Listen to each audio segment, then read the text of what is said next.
ನಾರಾಯಣಂ ಸುರಗುರುಂ ಜಗದೇಕನಾಥಂ ಭಕ್ತಪ್ರಿಯಂ ಸಕಲಲೋಕನಮಸ್ಕೃತಂ ಚ ತ್ರೈಗುಣ್ಯವರ್ಜಿತಮಜಂ ವಿಭುಮಾದ್ಯನೀಶಂ ವಂದೇ ಭವಘ್ನಮರಾಸುರಸಿದ್ಧವಂದ್ಯಂ ನಾರಾಯಣಂ ನಮಸ್ಕೃತ್ಯ ನರಂ ಚೈವ ನರೋತ್ತಮಂ ದೇವೀಂ ಸರಸ್ವತೀಂ ವ್ಯಾಸಂ ತತೋ ಜಯಮುದೀರಯೇ.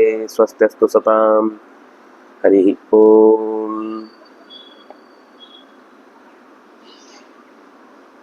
ಸಂಜಯ 10 ದಿವಸಗಳ ನಂತರ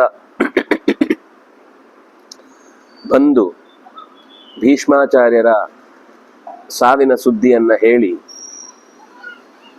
ಆಗ ಏನೇನು ಅಲ್ಲಿ ಘಟನೆಗಳು ನಡೆಯಿತು ಆ ರಾತ್ರಿ ಅದನ್ನೆಲ್ಲ ಹೇಳಿ ಮತ್ತೆ ವಾಪಸ್ ಹೋಗ್ತಾನೆ ಶಿಬಿರಕ್ಕೆ ಹೋಗಿ 5 ದಿವಸ ಆದ್ಮೇಲೆ ಮತ್ತೆ ವಾಪಸ್ ಬರ್ತಾನೆ. ಇದನ್ನು ನಾವು ಗಮನಿಸದೇ ಇದ್ರೆ ಇದ್ದಕ್ಕಿದ್ದಾಗೆ ಮುಂದೆ ಈ ಅಧ್ಯಾಯ ಒಂದು 4-5 ಆಗುವಾಗ ದ್ರೋಣಾಚಾರ್ಯ ಸತ್ತ ಸುದ್ದಿ ಹೇಳ್ತಾರೆ ಇದ್ದಕ್ಕಿದ್ದಾಗೆ. ನಮ್ಗದು ಯಾಕೆ ಅಂತ ಅರ್ಥ ಆಗಲ್ಲ. ವಸ್ತುತಃ ಅದು ಏನಾಗಿದೆ ಅಂದ್ರೆ 10ನೇ ದಿವಸ ಬಂದು ಹೋದಂತಹ ಸಂಜಯ ಮತ್ತೆ ವೇದವ್ಯಾಸರ ಅನುಗ್ರಹ ಇದ್ದದ್ರಿಂದಲೇನೆ ವಾಪಸ್ ಶಿಬಿರಕ್ಕೆ ಹೋಗಿ 5 ದಿವಸ ಕಳೆದು 5 ದಿವಸದ ಯುದ್ಧವನ್ನು ನೋಡಿ ಮತ್ತೆ ವಾಪಸ್ ಬಂದ ಮೇಲೆ ಈ ದ್ರೋಣಾಚಾರ್ಯರ ಕಥೆಯನ್ನು ಹೇಳುದು.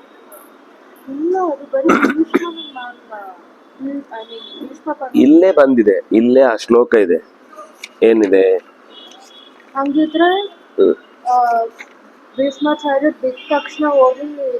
ಧೃತರಾಷ್ಟ್ರನಿಗೆ ಹೇಳಿ ಆ 10 ದಿವಸದ ಕಥೆ ಹೇಳಿ ರಾತ್ರಿ, ಮರು ದಿವಸ ಬೆಳಿಗ್ಗೆ ತಕ್ಷಣ ಮತ್ತೆ ಯುದ್ಧದ ಭೂಮಿಗೆ ಹೋಗಿದ್ದಾರೆ. ಹೇಳ್ಬಿಟ್ಟು ವಾಪಸ್ ಅಲ್ಲಿಗೆ ಹೋಗಿದ್ದಾನೆ ಸಂಜಯ. 5 ದಿವಸ ಮತ್ತೆ ಯುದ್ಧವನ್ನು ನೋಡಿದ್ದಾನೆ. ನೋಡಿ ಮತ್ತೆ 5ನೇ ದಿವಸ ದ್ರೋಣಾಚಾರ್ಯ ಬಿದ್ದ ತಕ್ಷಣ ಮತ್ತೆ ಬಂದಿದ್ದಾನೆ. ಬಂದಾಗ ಫಸ್ಟ್ ಸುದ್ದಿ ಹೇಳ್ದ, ಹೀಗೆ ದ್ರೋಣಾಚಾರ್ಯ ಬಿದ್ರು ಅಂತ. ಅಯ್ಯೋ, ದ್ರೋಣಾಚಾರ್ಯ ಬಿದ್ರು ಅಂದ್ರೆ ದ್ರೋಣಾಚಾರ್ಯರಿಗೆ ಅಷ್ಟು ಸಾಮರ್ಥ್ಯ ಇತ್ತಲ್ಲ, ಏನಾಯ್ತು ಅಂತ ಕೇಳಿದಾಗ ಮತ್ತೆ ಮೊದಲಿನಿಂದ ಇಲ್ಲಿಂದ ಹೋದೆ, ಕರ್ಣ ಬಂದಾಗ ಅವನು ಕೂಡ ಬೇಸರ ಪಟ್ಟ ಭೀಷ್ಮಾಚಾರ್ಯರ ಬಗ್ಗೆ. ಹೋಗಿ ಪರ್ಮಿಷನ್ ಕೇಳ್ತಾನೆ. ಪರ್ಮಿಷನ್ ಕೇಳಿ ಭೀಷ್ಮಾಚಾರ್ಯರು ಒಪ್ಪಿಗೆ ಕೊಡ್ತಾರೆ. ಆಮೇಲೆ ದ್ರೋಣಾಚಾರ್ಯರನ್ನ ಪಟ್ಟಾಭಿಷೇಕ ಮಾಡ್ತಾರೆ ಅಂತ ಇಷ್ಟು ಕಥೆಯನ್ನ ಹೇಳಿ ದ್ರೋಣಾಚಾರ್ಯರು ಮುಂದೆ ಹೇಗೆ ಯುದ್ಧ ಮಾಡಿದ್ರು ಅನ್ನೋದನ್ನ ಹೇಳ್ತಾರೆ. ಅಂದ್ರೆ ನಮ್ಗೆ ಈ ಕಥೆಯಲ್ಲಿ ಗೊತ್ತಿರಬೇಕಾದ್ದೇನಂದ್ರೆ 10 ದಿವಸದ ಆಗಿದೆ. 10 ದಿವಸದ್ದಾಗಿ ಯೂಸ್ ಮಾಡಲ್ಲ, ಅಲ್ಲಿ ಇದ್ದಾಗ್ಲೇ ಇದು ಯೂಸ್ ಆಗಿದ್ದು. ನೀವು ಒಂದು ಯೋಚನೆ ಮಾಡಿ, ಇದು ರಣರಂಗದಲ್ಲಿ ಇದ್ದಾಗ್ಲೇ ಯೂಸ್ ಆಗಿದ್ದು. ರಣರಂಗದಲ್ಲಿ ಲೈವ್ ನೋಡುದಲ್ಲ, ಅದೇ ನಾವು ತಪ್ಪು ತಿಳ್ಕೊಂಡಿದೀವಿ. ಅಲ್ಲಿ ಏನಿದೆ ಅಂದ್ರೆ ವ್ಯಾಸರು ಕೊಟ್ಟ ದೃಷ್ಟಿ ಏನು ಅಂದ್ರೆ, ಇಲ್ಲಿ ನಿಂತಾಗ ನಮ್ಗೆ ಇಲ್ಲಿದ್ ಮಾತ್ರ ಕಾಣುತ್ತೆ. ಅವನಿಗೆ ಅಲ್ಲಿ ಎಷ್ಟು ಕಡೆಯಲ್ಲಿ ಏನ್ ನಡೆಯುತ್ತೋ ಅಷ್ಟೂ ಕಾಣಿಸ್ತಿರುತ್ತೆ. ಒಂದೇ ಟೈಮ್ ಅಲ್ಲಿ 10 ಚಾನೆಲ್ಗಳನ್ನು ನೋಡುವ ಸಾಮರ್ಥ್ಯ. ಬರೀ ಇಲ್ಲಿ ಕೂತ್ಕೊಂಡು ಟಿವಿ ನೋಡ್ದಂಗಲ್ಲ, ಟಿವಿಯಲ್ಲಿ ಏನ್ ತೋರಿಸ್ತಾರ ಅದನ್ನ ನೋಡ್ಬೇಕು, ಹಾಗಲ್ಲ. ಅವನೀಗ ಬರ್ಡ್ ಐ ವ್ಯೂಗಿಂತ ಹೆಚ್ಚು ಇನ್ನು ಅವನಿಗೆ ಈಗ ಕಾನ್ಸಂಟ್ರೇಟ್ ಮಾಡ್ಬೇಕಾದದ್ದು ಅರ್ಜುನನ ಯುದ್ಧ ಆದ್ರೆ ಅದು ಮಾತ್ರ ಕಾಣುತ್ತೆ ಅವನಿಗೆ. ಈಗ ನಾವು ಇದರಲ್ಲಿ ಒಂದು ಚಿತ್ರದಲ್ಲಿ ಝೂಮ್ ಮಾಡುವಾಗ ನಮ್ಗೆ ಯಾವ್ದು ಬೇಕೋ ಅದನ್ನ ಮಾತ್ರ ನೋಡ್ತೇವಲ್ಲ, ಹಾಗೆ ಸಂಜಯನಿಗೆ ಇಡೀ ಯುದ್ಧ ಕ್ಷೇತ್ರದಲ್ಲಿ ಅಲ್ಲಿ ದೃಷ್ಟದ್ಯುಮ್ನ ಯುದ್ಧ ಆಗ್ತಾ ಇದೆ ಅಂದ್ರೆ ಅದಕ್ಕೆ ಫೋಕಸ್ ಆಗುತ್ತೆ ಮನಸ್ಸು. ಅದು ಪೂರ್ತಿ ಕಾಣುತ್ತೆ. ಅದು ಸ್ವಾರಸ್ಯ ಏನಂದ್ರೆ ವ್ಯಾಸರ ವಿಶೇಷ ಅನುಗ್ರಹ ಏನು ಅಂದ್ರೆ ಅವನ ಮನಸ್ಸಿನಲ್ಲಿ ಏನ್ ನಡೀತಾ ಇದೆ ಅನ್ನೋದು ಗೊತ್ತಾಗುತ್ತೆ ಅವರಿಗೆ. ಕೇವಲ ಆಕ್ಷನ್ ಅಲ್ಲ, ಅವನ ಥಾಟ್ ಪ್ರೊಸೆಸ್ ಏನಿದೆ. ಅದರಿಂದಾಗೇನೆ ಶಿಬಿರದಲ್ಲಿ ದುರ್ಯೋಧನ ಭೀಷ್ಮ ಏನ್ ಮಾತಾಡ್ದ ಅದನ್ನು ಸಂಜಯ್ ಹೇಳಿದ ಇಲ್ಲಿ. ಅದು ಹೇಗೆ ಗೊತ್ತಾಗುತ್ತೆ? ಇವನೆಲ್ಲ ಒಂದ್ ಕಡೆಯಲ್ಲಿ ಇರ್ತಾನೆ, ಅಲ್ಲೆಲ್ಲೋ ಅವ್ರ ಕಡೆಯಲ್ಲಿ ಏನೋ ಮಾತಾಡ್ತಿರ್ತಾರೆ.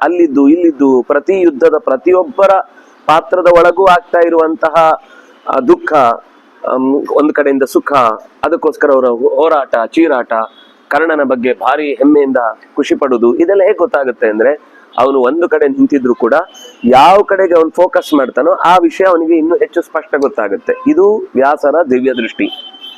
ಇಲ್ಲಿ ಇದ್ದು ನೋಡ್ಬೇಕು ಅಂತಲ್ಲ, ಅವನಿಗೆ ವಸ್ತುತಃ ಇಲ್ಲಿದ್ದು ನೋಡ್ಬೋದಿತ್ತು. ಆದ್ರೆ ನಾನು ನೇರ ದೃಷ್ಟಿಯನ್ನೇ ಇಟ್ಟುಕೊಂಡು ಅದನ್ನ ಗಮನಿಸಬೇಕು ಅಂತ ಅವನ ಆಸೆ ಪಟ್ಟ. ಯಾಕಂದ್ರೆ ಕೃಷ್ಣನಂತಹ ಕೃಷ್ಣ ಇರ್ಬೇಕಾದ್ರೆ ಅಲ್ಲಿ ಇದ್ದು ನೋಡುವಾಗ ಆಗುವ ಸೌಖ್ಯ ಅದರನ್ನು ಕೇಳುವುದರಲ್ಲಿ ಸೌಖ್ಯ ಇಲ್ಲ ಅಂತ ಅವನ ಮನಸ್ಸು. ಹಾಗಾಗಿ ಏನಾಗಿದೆ, ಈಗ 10 ದಿವಸ ಮುಗ್ದಿದೆ. 10 ದಿವಸ ಮುಗ್ದಿದೆ. 10 ದಿವಸ ಮುಗ್ದ ಮೇಲೆ ಇಡೀ ರಾತ್ರಿ ಕತೆ ಹೇಳಿದ್ದಾನೆ. ಭೀಷ್ಮಾಚಾರ್ಯ ಬಿದ್ದ ಕಥೆಯನ್ನು ಹೇಳಿದ್ದಾನೆ.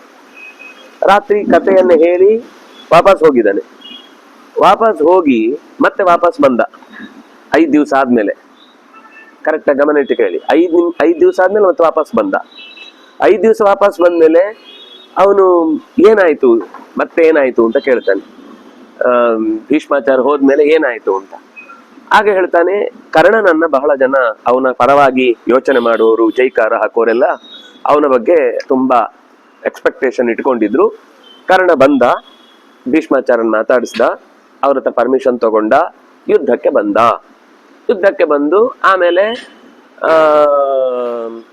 ಭೀಷ್ಮಾಚಾರ್ಯ ಬುದ್ಧಿವಾದ ಹೇಳ್ತಾರೆ, ಇಲ್ಲ ಇಲ್ಲ ನಾನು ಯುದ್ಧಕ್ಕೆ ಅಂತ ತೀರ್ಮಾನ ಮಾಡಿದ್ದೇನೆ, ಹೊರಡ್ತಾ ಇದ್ದೇನೆ.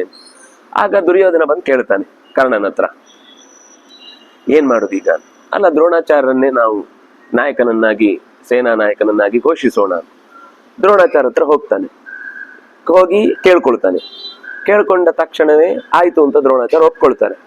ಯುದ್ಧ ಆಗುತ್ತೆ. ಯುದ್ಧದಲ್ಲಿ ದ್ರೋಣಾಚಾರ್ಯ ಸಾಯ್ತಾರೆ. ಸತ್ರು ಅಲ್ಲ, ಇಷ್ಟು ಬಲಿಷ್ಠರಾದಂತ ದ್ರೋಣಾಚಾರ್ಯ ಹೇಗೆ ಸತ್ರು ಅಂತ ಕೇಳಿದ್ದಕ್ಕೆ ಮತ್ತೆ ಮೊದಲಿನಿಂದ ಇಡೀ ಕಥೆಯನ್ನು ಹೇಳ್ತಾನೆ. ಇದಿಷ್ಟು 5 ದಿವಸ ಆದ್ಮೇಲೆ ಮತ್ತೆ ಬಂದಾಗ ಧೃತರಾಷ್ಟ್ರನಿಗೂ ಸಂಜಯನಿಗೂ ನಡೆದ ಸಂವಾದ.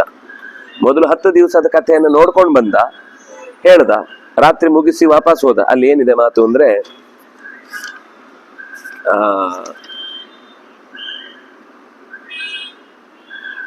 ತಸ್ಯ ಚಿಂತಯತೋ ದುಃಖಂ ಅನಿಶಂ ಪಾರ್ಥಿವಸ್ಯ ತತ್ ಆಜಗಾಮ ವಿಶುದ್ಧಾತ್ಮ ಪುನಃ ಗಾವದ್ಗಣಿಸ್ತದಾ ಶಿಬಿರಾತ್ ಸಂಜಯಂ ಪ್ರಾಪ್ತಂ ನಿಶಿನಾಗಾಹ್ವಯಂ ಪುರಂ ಆಂಬಿಕೆಯೋ ಮಹಾರಾಜ ಧೃತರಾಷ್ಟ್ರೋನ್ವ ಪೃಚ್ಛತ. ಅದು ನಾನೇ ಮಾಡ್ಲಿಕ್ಕಾಗುತ್ತಾ ಅಂತ, ಇದ್ಯಾವುದೋ ಹಳೇದು ಬರ್ತಿದೆ.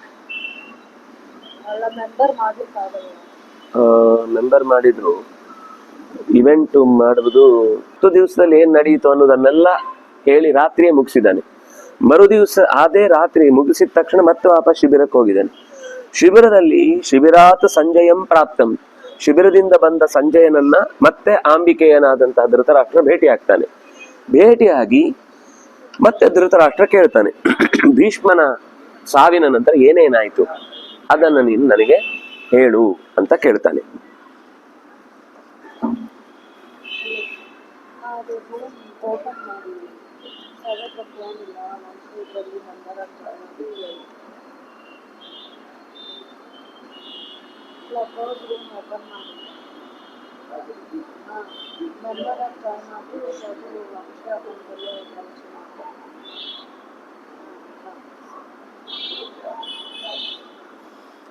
ಅದು ಅವರು ಇನ್ವೈಟ್ ಮಾಡಿ ಮೇಲೆ ಹಾಕೊಂಡ್ರೆ ಆಗುತ್ತೆ. ಸುಧಾ ಅವರಿಗೆ ಲಿಂಕ್ ಕಳಿಸಿ ಒಂದು, ಆಗ ಅವ್ರು ಸೇರಿಸ್ಲಿಕ್ಕೆ ಆಗತ್ತೆ. ಪರ್ವದ ಆರಂಭವನ್ನ ನಾವು ನೋಡ್ತಾ ಇದ್ವಿ. 10 ದಿವಸದ ಕಥೆಯನ್ನ ಹೇಳಿ ಸಂಜಯ ವಾಪಸ್ಸು ಯುದ್ಧದ ವೇದಿಕೆಗೆ ಹೋಗಿದ್ದಾನೆ. 5 ದಿವಸದ ದ್ರೋಣಾಚಾರ್ಯರ ಯುದ್ಧದ ಪರಾಕ್ರಮವನ್ನೆಲ್ಲ ನೋಡಿ ದ್ರೋಣಾಚಾರ್ಯ ಬಿದ್ದ ತಕ್ಷಣ ವಾಪಸ್ ಬಂದಿದ್ದಾನೆ ಧೃತರಾಷ್ಟ್ರನ ಹತ್ರ. ಧೃತರಾಷ್ಟ್ರ ಗಾಬರಿಯಿಂದ ಕೇಳ್ತಾ ಇದ್ದಾನೆ, ಏನಾಯ್ತು? ಭೀಷ್ಮಾಚಾರ್ಯ ಹೋದ್ಮೇಲೆ ಯಾರು ನಿರ್ವಹಿಸಿದ್ರು, ಯಾರು ಅದರ ಅದಷ್ಟು ಗೊತ್ತಿಲ್ಲ ಅವನಿಗೆ. ಅದನ್ನ ಹೇಳುವಾಗ ಜನರ ಮನಸ್ಸಿನಲ್ಲಿ ಕರ್ಣನ ಬಗ್ಗೆ ಸಿಕ್ಕಾಪಟ್ಟೆ ಅಭಿಮಾನ ಇತ್ತು. ಬಿದ್ದ ಪರಿಸ್ಥಿತಿ ಹೇಗಿತ್ತು ಅಂತಂದ್ರೆ, ನಭಶ್ಚ್ಯುತ ಇವಾದಿತ್ಯಂ, ಆದಿತ್ಯ ಅಕಸ್ಮಾತ್ ಆಕಾಶದಿಂದ ಕಳಚಿ ಬಿದ್ರೆ ಆಕಾಶ ಹೇಗಿರುತ್ತೋ ಹಾಗೆ. ಶಕ್ರಸ್ಯೇವಾಮೃತಂ ಹೃತಂ, ಈ ದೈತ್ಯರೆಲ್ಲ ಧನ್ವಂತರಿಯ ಕೈಯಿಂದ ಅಮೃತವನ್ನು ಅಪಹಾರ ಮಾಡಿದಾಗ ನಮಗೆ ಸಿಗುತ್ತೆ ಅಂತ ನಿರೀಕ್ಷೆ ಮಾಡಿದವರು ಒಂದೇ ಸರ್ತಿ ಅವರ ಕೈಯಿಂದ ತಪ್ಪಿ ಹೋದಾಗ ಹೇಗೆ ಒಂದು ಗಾಬರಿ ಆಗಿತ್ತು, ಹಾಗೆ ಈ ಕೌರವರ ಸೇನೆ ಇತ್ತು. ಶತಕ್ರತುಮಿವಾಚಿಂತ್ಯಂ ಪುರಾ ವೃತ್ರೇಣ ನಿರ್ಜಿತಂ, ವೃತ್ರಾಸುರ ಶಕ್ರ ಶತಕ್ರತುವನ್ನ ನಿಗ್ರಹಿಸಿದಾಗ ದೇವತೆಗಳಲ್ಲಿ ಯಾವ ರೀತಿ ಒಂದು ಭಯ ಇತ್ತೋ ಆ ರೀತಿ ಕೌರವ ಸೇನೆಯಲ್ಲಿ ಒಂದು ಭಯ ಹುಟ್ಟಿತು. ಆ ಸ್ಥಿತಿಯಲ್ಲಿದ್ದಾಗ ಕರ್ಣನ ಆಗಮನ ಆಗತ್ತೆ. ಕರ್ಣನ ಆಗಮನ ಆಗಿ ಅವನು ಭೀಷ್ಮಾಚಾರ್ಯರ ಹತ್ರ ಬರ್ತಾನೆ. ಬಂದು, ನಾನು ಕರ್ಣ, ರಾಧೇಯ, ದಯವಿಟ್ಟು ನನಗೆ ಒಳ್ಳೆಯ ಮಾತುಗಳನ್ನು ಹೇಳಿ ನನ್ನನ್ನ ಅನುಗ್ರಹಿಸಿ ಅಂತ ಕೇಳ್ತಾನೆ. ಹಾಗೆ ಕೇಳಿ ತನ್ನ ಮನಸ್ಸಿನಲ್ಲಿದ್ದ ಭಾವನೆಗಳನ್ನೆಲ್ಲ ಹೇಳ್ಕೊಳ್ತಾನೆ. ಭೀಷ್ಮಾಚಾರ್ಯರ ಅಸಾಧಾರಣವಾದ ಗುಣಗಳನ್ನೆಲ್ಲ ಹೊಗಳ್ತಾನೆ. ಹೊಗಳಿ ಈ ಕೃಷ್ಣ ಮತ್ತೆ ಅರ್ಜುನ ಅನ್ನುವಂತಹ ಇಬ್ರು ಗಾಳಿ ಮತ್ತು ಬೆಂಕಿ ಇದ್ದ ಹಾಗೆ ನಮ್ಮನ್ನ ಸುಟ್ಟೇ ಬಿಡುವಷ್ಟು ಕಾಳ್ಗಿಚ್ಚನ್ನೇ ಹೋಲಿಸಿ ಹೇಳ್ತಾನೆ. ಕಾಳ್ಗಿಚ್ಚಿಗೆ ಕಾಡು ಹಸಿ ಇದ್ರೂ ಕೂಡ ಲೆಕ್ಕವೇ ಇಲ್ಲ, ಕ್ಷಣ ಮಾತ್ರದಲ್ಲಿ ಒಣಗಿಸಿ ಸುಟ್ಟು ಹಾಕತ್ತೆ. ಇವರಿಬ್ರು ಹಾಗೆ ಸೇರ್ಕೊಂಡ್ ಬಿಟ್ಟಿದ್ದಾರೆ. ಆದ್ರಿಂದಾಗಿ ಅಮಾನುಷೈಷ್ಠ ಸಂಗ್ರಾಮಂ ತ್ರಂಬಕೇಣ ಮಹಾತ್ಮನ, ತ್ರಂಬಕನ ಜೊತೆಗೆ ಯುದ್ಧ ಮಾಡಿದ್ದಾನೆ ಅರ್ಜುನ. ಅಮಾನುಷರಾದ ಸಂಶಪ್ತಕರು, ಕಾಲಕೇಯರು, ನಿವಾತಕವಚರು ಅಂತ ಯಾರ್ಯಾರು ರಾಕ್ಷಸರನ್ನೆಲ್ಲ ಸಂಹಾರ ಮಾಡಿದ್ದಾನೆ. ಇಂಥ ವ್ಯಕ್ತಿಯ ಜೊತೆಗೆ ನೀನು ಯುದ್ಧ ಮಾಡಬೇಕಿತ್ತು. ನೀನೇ ಬಿದ್ದು ಹೋದ ಮೇಲೆ ನಮ್ಗೆ ಏನ್ ಮಾಡಬೇಕು ಅಂತ ತೋಚ್ತಾ ಇಲ್ಲ. ಆದ್ರಿಂದಾಗಿ ನೀನು ನನ್ನನ್ನು ಅನುಗ್ರಹಿಸಬೇಕು ಅಂತ ಕೇಳಿದಾಗ, ಸಮುದ್ರ ಇವ ಸಿಂಧೂನಾಂ ಜ್ಯೋತಿಷಾಮಿವ ಭಾಸ್ಕರ ಸತ್ಯಸ್ಸ ಚ ಯಥಾ ಸಂತೋ ಬೀಜಾನಾಮಿವ ಚೋರ್ವರ ಪರ್ಜನ್ಯ ಇವ ಭೂತಾನ ಪ್ರತಿಷ್ಠಾ ಸುಹೃದಾಂ ಭವಾನ್ ಬಾಂಧವಾಸ್ತ್ವನುಜಾ ಅನುಜೀವಂತು ಸ್ವಾದು ವೃಕ್ಷಂ ಇವಾಂಡಜಾ. ಹಣ್ಣು ತುಂಬಿದ ಮರಗಳ ಕಡೆಗೆ ಹೇಗೆ ಹಕ್ಕಿಗಳ ದಂಡು ಹರಿಯತ್ತೋ, ನಿನ್ನೆಡೆಗೆ ಕೌರವರ ಗುಂಪು ಹರಿಯತ್ತೆ. ನೀನೊಂದು ಮರ, ಹಣ್ಣು ತುಂಬಿಕೊಂಡಿದ್ದಿ, ಪರಾಕ್ರಮ ಅನ್ನುವ ಹಣ್ಣು ತುಂಬಿ. ಈ ಕೌರವರೆಂಬ 100 ಜನರ ಹಕ್ಕಿಯ ಗುಂಪು ನಿನ್ನನ್ನು ಬಂದು ಆಶ್ರಯಿಸಿ ಆಹಾರ ಸಿಗುತ್ತೆ ಅಂತ ಬರ್ತಾರೆ. ಈಗ ನೀನು ಅವರಿಗೆ ಆಶ್ರಯ ಕೊಡಬೇಕು. ನೀನು ಸುಹೃದಾಂ ಪ್ರತಿಷ್ಠಾ ಭವಾನ್, ಗೆಳೆತನಕ್ಕೆ ನೀನು ನಿಜವಾದ ಪ್ರತೀಕ. ನೀನು ಗೆಳೆತನ ಅಂದ್ರೆ ಕರ್ಣ, ಕರ್ಣ ಅಂದ್ರೆ ಗೆಳೆತನ. ಈ ಮಾತನ್ನು ಭಾರತ ಭೀಷ್ಮಾಚಾರ್ಯರ ಬಾಯಲ್ಲಿ ಹೇಳಿಸತ್ತೆ. ಅಂದ್ರೆ ಕರ್ಣನ ಪ್ರಾಮಾಣಿಕವಾದದ್ದು ಸ್ನೇಹ, ಕರ್ಣನ ಸ್ನೇಹ ಪ್ರಾಮಾಣಿಕ. ಅದಕ್ಕೆ ಅವರು ಹೇಳುದು, ಹೇಗೆ ಆಕಾಶಗಳಲ್ಲಿರುವಂತಹ ಬೆಳಕುಗಳ ರಾಶಿಯಲ್ಲಿ ಸೂರ್ಯ ಅತ್ಯಂತ ಹೆಚ್ಚು ಬೆಳಕು ನೀಡುವವನು, ಹೇಗೆ ಗುಣಗಳಲ್ಲಿ ಸತ್ಯ ಪ್ರಾಮಾಣಿಕತೆ ಅನ್ನೋದು ಎಲ್ಲದಕ್ಕಿಂತ ಹೆಚ್ಚು, ಹೇಗೆ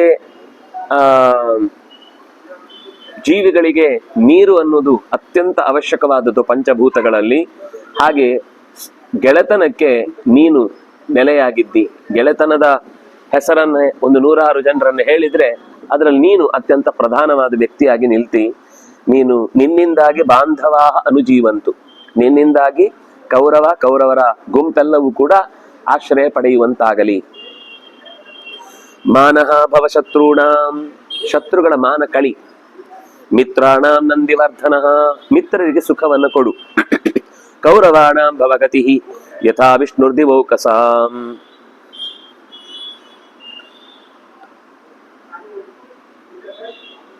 ನೀನು ಕೌರವರಿಗೆ ನೆಲೆಯಾಗು. ಹೇಗೆ ದೇವತೆಗಳಿಗೆ ನಾರಾಯಣ ಕಷ್ಟದ ಸಂದರ್ಭದಲ್ಲಿ ಆಸರೆಯಾಗಿರ್ತಾನೋ ಹಾಗೆ ನೀನು ಕೂಡ ಆಸರೆಯಾಗಬೇಕು. ಕರ್ಣರಾಜಪುರಂ ಗತ್ವಾ ಕಾಂಬೋಜ ನಿರ್ಜಿತಾಸ್ತ್ವಯ, ನಿನ್ನ ಸ್ವಂತ ಸಾಮರ್ಥ್ಯದಿಂದ ಧೃತರಾಷ್ಟ್ರನ ಮಗನಾದ ದುರ್ಯೋಧನನಿಗೆ ಪ್ರೀತಿಯನ್ನು ಉಂಟು ಮಾಡಬೇಕು ಅನ್ನೋದಕ್ಕೋಸ್ಕರ ನೀನು ಅಂಬಷ್ಟರು, ವಿದೇಹ ದೇಶದವರು, ಗಾಂಧಾರರು, ಅದೇ ರೀತಿ ಹಿಮದ ತಪ್ಪಲಿನ ಬುಡದಲ್ಲಿರುವ ಅನೇಕ ರಾಷ್ಟ್ರಗಳು, ಆಮೇಲೆ ಕಾಡಿನ ಮರೆಯಲ್ಲಿ ಅಡಗಿ ನಿಂತಿರುವಂತಹ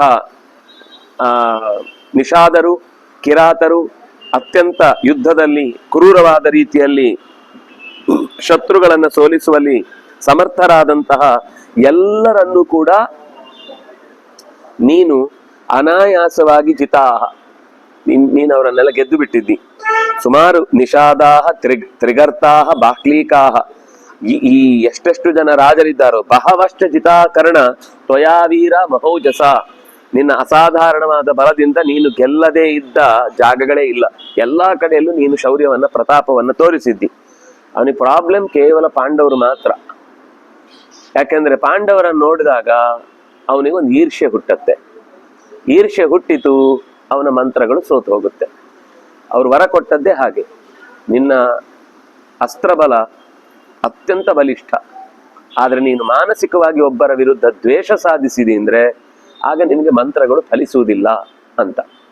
ಹಾಗಾಗಿ ಇಷ್ಟು ದೇಶದ ರಾಜರೆಲ್ಲ ಅದು ಯುದ್ಧ ಮಾಡುವಾಗ ಅವ್ರ ಜೊತೆಗೆ ಒಂದು ಏನಂತಾರೆ ಸಹಜವಾದ ಕ್ಷಾತ್ರ ಬಲದಿಂದ ಹೋರಾಡಿದ, ಅಲ್ಲಿ ಗೆಲುವು ಸಿಕ್ತು. ಆದ್ರೆ ಯಾವಾಗ ಅವರಿಗೆ ವ್ಯಕ್ತಿಗತವಾದ ದ್ವೇಷ ಬಂತೋ ಆವಾಗ ಆ ಮಂತ್ರಗಳು ಕೆಲಸ ಮಾಡುವುದಿಲ್ಲ ಅಂತ ಅವನಿಗೆ ದೋಷ ಇದ್ದದ್ದಾದ್ರಿಂದ ಶಾಪ ಅಷ್ಟೇ ಇದ್ದದ್ದು. ಮಂತ್ರಗಳು ಫಲಿಸದೇ ಇರ್ಲಿ ಅಂತ ಶಾಪ ಕೊಟ್ಟಿಲ್ಲ. ನೀನು ಒಂದು ವೇಳೆ ದುರುದ್ದೇಶದಿಂದ ಕೆಟ್ಟವರ ಪರವಾಗಿ ಅಥವಾ ಕಾರಣ ಇಲ್ಲದೆ ಕೇವಲ ಒಂದು ನಿನ್ನ ವ್ಯಕ್ತಿಗತವಾದ ನೋವನ್ನ ಅವರ ಮೇಲೆ ಹೇರುವುದಕ್ಕೆ ಬಯಸಿ ನೀನು ಅವರ ಮೇಲೆ ಯುದ್ಧ ಮಾಡಿದ್ರೆ ಅದು ಫಲಿಸುವುದಿಲ್ಲ ಅಂತ ಹಿಂದೆ ಹೇಳಿದ್ದು. ದ್ರೋಣಾಚಾರ್ಯ ಅದನ್ನೆಲ್ಲ ಈಗೇನು ಹೇಳಲಿಲ್ಲ. ಈಗ ಕೇವಲ ಅವನ ಗೆಲುವಿನ ಮುಖವನ್ನು ಮಾತ್ರ ಹೇಳ್ತಾ ಇದ್ದಾರೆ. ಯಾಕೆಂದ್ರೆ ಅವನು ನನ್ಗೆ ಒಳ್ಳೆ ಮಾತು ಹೇಳಿ ಅಂತ ಅವನು ಅಷ್ಟು ಬೇಡ್ಕೊಂಡಿದ್ದಾನೆ. ಈಗಲೂ ನೀನು ಮೊನ್ನೆ ಇದಕ್ಕೆ ಹೋದಾಗ ಏನ್ ಮಾಡಿದಿ ಅಂತ ಕೇಳಲಿಲ್ಲ. ಯಾಕೆಂದ್ರೆ ಇದು ಒಬ್ಬ ನಾಯಕನ ಲಕ್ಷಣ. ಎಷ್ಟು ಬೇಜಾರಿದೆ ವಸ್ತುತಃ ದ್ರೋಣ ಭೀಷ್ಮಾಚಾರ್ಯಕ್ಕೆ ಕರ್ಣನ ಮೇಲೆ ತುಂಬಾ ಬೇಜಾರಿದೆ. ಅವನು ನೀನ್ ಸತ್ತ ಮೇಲೇನೆ ನಾನು ಖಡ್ಗ ಹಿಡಿಯುವುದು ಧನುಸ್ ಹಿಡಿಯುವುದು ಅಂತ ಹೇಳಿದವನಿಗೆ ಮತ್ತೊಮ್ಮೆ ಮುಖ ಕೊಟ್ಟು ಮಾತಾಡ್ಲಿಕ್ಕೆ ಆಗ್ತಿತ್ತ? ಆದ್ರೆ ನಮ್ಮ ಜಗಳ ದೇಶದ ವ್ಯವಸ್ಥೆ ಮೇಲೆ ಪರಿಣಾಮ ಬೀರಬಾರದು ಅನ್ನೋದನ್ನು ಯೋಚನೆ ಮಾಡಿ ಆದ್ರೆ ದುರ್ಯೋಧನ ಹತ್ರ ಹೇಳಿದ್ದಾನೆ ಕರ್ಣನ ಬಗ್ಗೆ. ಅವನು ನಾನು ಕರ್ಣನಿಗೆ ಅನುಮತಿ ಕೊಡ್ತೇನೆ, ನೀವು ಹಿಂದೆ ಸರಿತೀರಾ ಅಂತ ಕೇಳಿದಾಗ ದುಃಖ ಆಗಿತ್ತು ಅವರಿಗೆ. ಆಗ ನೀನು ಎಂತ ಕರ್ಣನನ್ನು ನಂಬ್ತಾ ಇದ್ದಿ? ಯಾರು ಗಂಧರ್ವನಿಂದ ಸೋಲುವ ಸಂದರ್ಭ ಬಂತೋ ನೀನು ಕೈಯ ಅಲ್ಲಿ ಸಿಕ್ಕಾಕೊಂಡಿದ್ಯೋ ಆಗ ಎಲ್ಲಿ ಹೋಗಿತ್ತು ಕರ್ಣನ ಪೌರುಷ? ಗೋಗ್ರಹಣ ಪರ್ವದಲ್ಲಿ ಹಸುಗಳನ್ನು ಬಿಡಿಸ್ಬೇಕಾದ ಸಂದರ್ಭದಲ್ಲಿ ಅರ್ಜುನ ಒಬ್ಬನೇ ಬಂದ ಅಲ್ವಾ, ಆಗ ಕರ್ಣ ಎಲ್ಲಿ ಓಡೋಗಿದ್ದ ಅಂತ ಅಲ್ಲಿ ಅವನ ಹತ್ರ ಬೈದಿದ್ದಾನೆ. ಆದ್ರೆ ಇಲ್ಲಿ ಕರ್ಣನ ಹತ್ರ ಅಂತ ಯಾವ ಮಾತನ್ನು ಆಡಲ್ಲ. ಏನು ಅದು ಅರ್ಜುನನ ಸಹಜ ಸಾಮರ್ಥ್ಯ. ಅಷ್ಟೂ ಜನರನ್ನ ಸೋಲಿಸಿದಾನು ಇಲ್ಲ ಅಲ್ಲಲ್ಲ. ಅದೇನ್ ಗೊತ್ತಾ, ಅವರಿಗೆ ಡೌಟ್ ಇತ್ತು ಅಲ್ಲಿ ಇಲ್ಲ ಡೌಟ್. ಅದಕ್ಕೆ ಅವ್ರು ಆಮೇಲೆ ಹೇಳುದು ನೀನು ಇದೇ ಗೆದ್ದಿಲ್ಲ ಏನು ದಿನನೇ ಪೂರ್ತಿ ಮಾಡಿ ಇಲ್ಲ ಅಂದ್ರೆ ಅದನ್ನ ಹೇಗೆ ಹೇಳ್ತಾನೆ ಕರ್ಣ ದಿನನೇ ಪೂರ್ತಿ ಮಾಡಿಲ್ಲ ಅಂತ. ರೂಪದಲ್ಲಿದ್ದ ಭೀಷ್ಮ ನೀವು ಹಿಂದೆ ಮರ್ತು ಬಿಟ್ರ ವಿರಾಟ ಪರ್ವದಲ್ಲಿ ಫಸ್ಟ್ ದ್ರೋಣಾಚಾರ್ಯ ಯಾವುದು ಅವತ್ತು ಮುಗ್ದೋಗಿ ಆಗಿದೆ, ಅವತ್ತು ಇಲ್ವೇ ಇಲ್ಲ. ಅವನು ಬೃಹನ್ನಳೆ ರೂಪದಲ್ಲೇ ಬರುದು. ಬಂದಾಗ ಫಸ್ಟ್ ದ್ರೋಣಾಚಾರ್ಯರು ಇದು ಅರ್ಜುನ ಅಂತ ಹೇಳ್ತಾನೆ, ಇದು ಅರ್ಜುನನೇ. ಇಲ್ಲ ಅಂದ್ರೆ ಇಷ್ಟು ಧೈರ್ಯವಾಗಿ ತನ್ನ ಏನು ಅಜ್ಞಾತವಾಸದ ದಿನ ಮುಗಿಯದೇ ಇದ್ರೆ ಈ ರೀತಿ ತನ್ನ ಬಾಣದ ಪ್ರಯೋಗವನ್ನು ಅವನು ತೋರಿಸ್ಲಿಕ್ಕೆ ಸಾಧ್ಯನೇ ಇಲ್ಲ ಅಂತ ಹೇಳ್ತಾನೆ. ಆಗ ಎಲ್ರಿಗೂ ಗೊತ್ತಾಗುತ್ತೆ ಅವನು ಅರ್ಜುನ ಅಂತ. ಅರ್ಜುನ ಅಂತ ಗೊತ್ತಾದ್ಮೇಲೆನೆ ಎಲ್ರು ಯುದ್ಧ ಮಾಡುದು. ಆದ್ರೂ ಅರ್ಜುನ ಎದುರಿಗೆ ಸಿಗಲ್ಲ. ಅವನ್ ಬೇಕು ಅಂತ ಆ ಹಸುಗಳನ್ನ ಕವರ್ ಮಾಡಿ ಫಸ್ಟ್ ಅದನ್ನ ಬಿಡಿಸ್ಕೊಂಡು ಆಮೇಲೆ ಇವ್ರ ಹತ್ರ ಯುದ್ಧ ಮಾಡ್ತಾನೆ. ಆ ಯುದ್ಧದಲ್ಲಿ ಎಲ್ರು ಅಡ್ಡ ಬೀಳ್ತಾರೆ. ಮತ್ತೊಂದು ಏನ್ ಗೊತ್ತಾ, ಕರ್ಣನಿಗೆ ಪ್ರತಿ ಸರ್ತಿಯೂ ಅರ್ಜುನನ ಹತ್ರ ಗೆಲ್ಲಿಕ್ ಆಗತ್ತೆ ಅಂತಲ್ಲ. ಅರ್ಜುನನಿಗೆ ಇದ್ದ ಸಾಮರ್ಥ್ಯವೇ ಬೇರೆ. ಯಾಕಂದ್ರೆ ಅವನಿಗೆ ರುದ್ರದೇವರ ವರಬಲ ಇದೆ, ಪಾಶುಪತಾಸ್ತ್ರದ ಬಲ ಇದೆ. ಮತ್ತೆ ಸಹಜವಾಗಿ ಯೋಗ್ಯತೆಯಿಂದಲೂ ಕೂಡ ಕರ್ಣನಿಗಿಂತ ಇಂದ್ರ ಮೇಲೆ ಸೂರ್ಯನಿಗಿಂತ ಅದನಿಗೆ ಬಲ ಇತ್ತು. ಆದ್ರೆ ಪರಶುರಾಮ ದೇವರ ಒಂದು ವಿಶೇಷ ಅನುಗ್ರಹ ಇದ್ದಾಗ ಕೆಲವು ಸಂದರ್ಭದಲ್ಲಿ ಅವನಿಗೆ ತನ್ನ ಕೆಲಸ ನಡೆಯುತ್ತೆ. ಹಾಗೆ ಇಡೀ ಯುದ್ಧದಲ್ಲಿ ಅವನ ರಥವನ್ನ ಹಿಂದೆ ಸರಿಸಿದ್ದು ಬಿಟ್ರೆ ಅರ್ಜುನನನ್ನ ಗಾಂಡೀವವನ್ನ ಕೈಯಿಂದ ಬೀಳಿಸಿ ಅವನಿಗೆ ಯುದ್ಧ ಮಾಡ್ಲಿಕ್ಕೆ ಆಗ್ಲೇ ಇಲ್ಲ ಯಾವತ್ತು. ರಥವನ್ನ ಹಿಂದೆ ನುಗ್ಗಿಸ್ತಾನೆ ಒಂದ್ಸಲ. ಎಲ್ಲಿ ಅಲ್ಲೂ ಅವನು ಬಂದದ್ದೇ ಅರ್ಜುನನಿಗೆ ಎದುರಾಳಿಯಾಗಿ.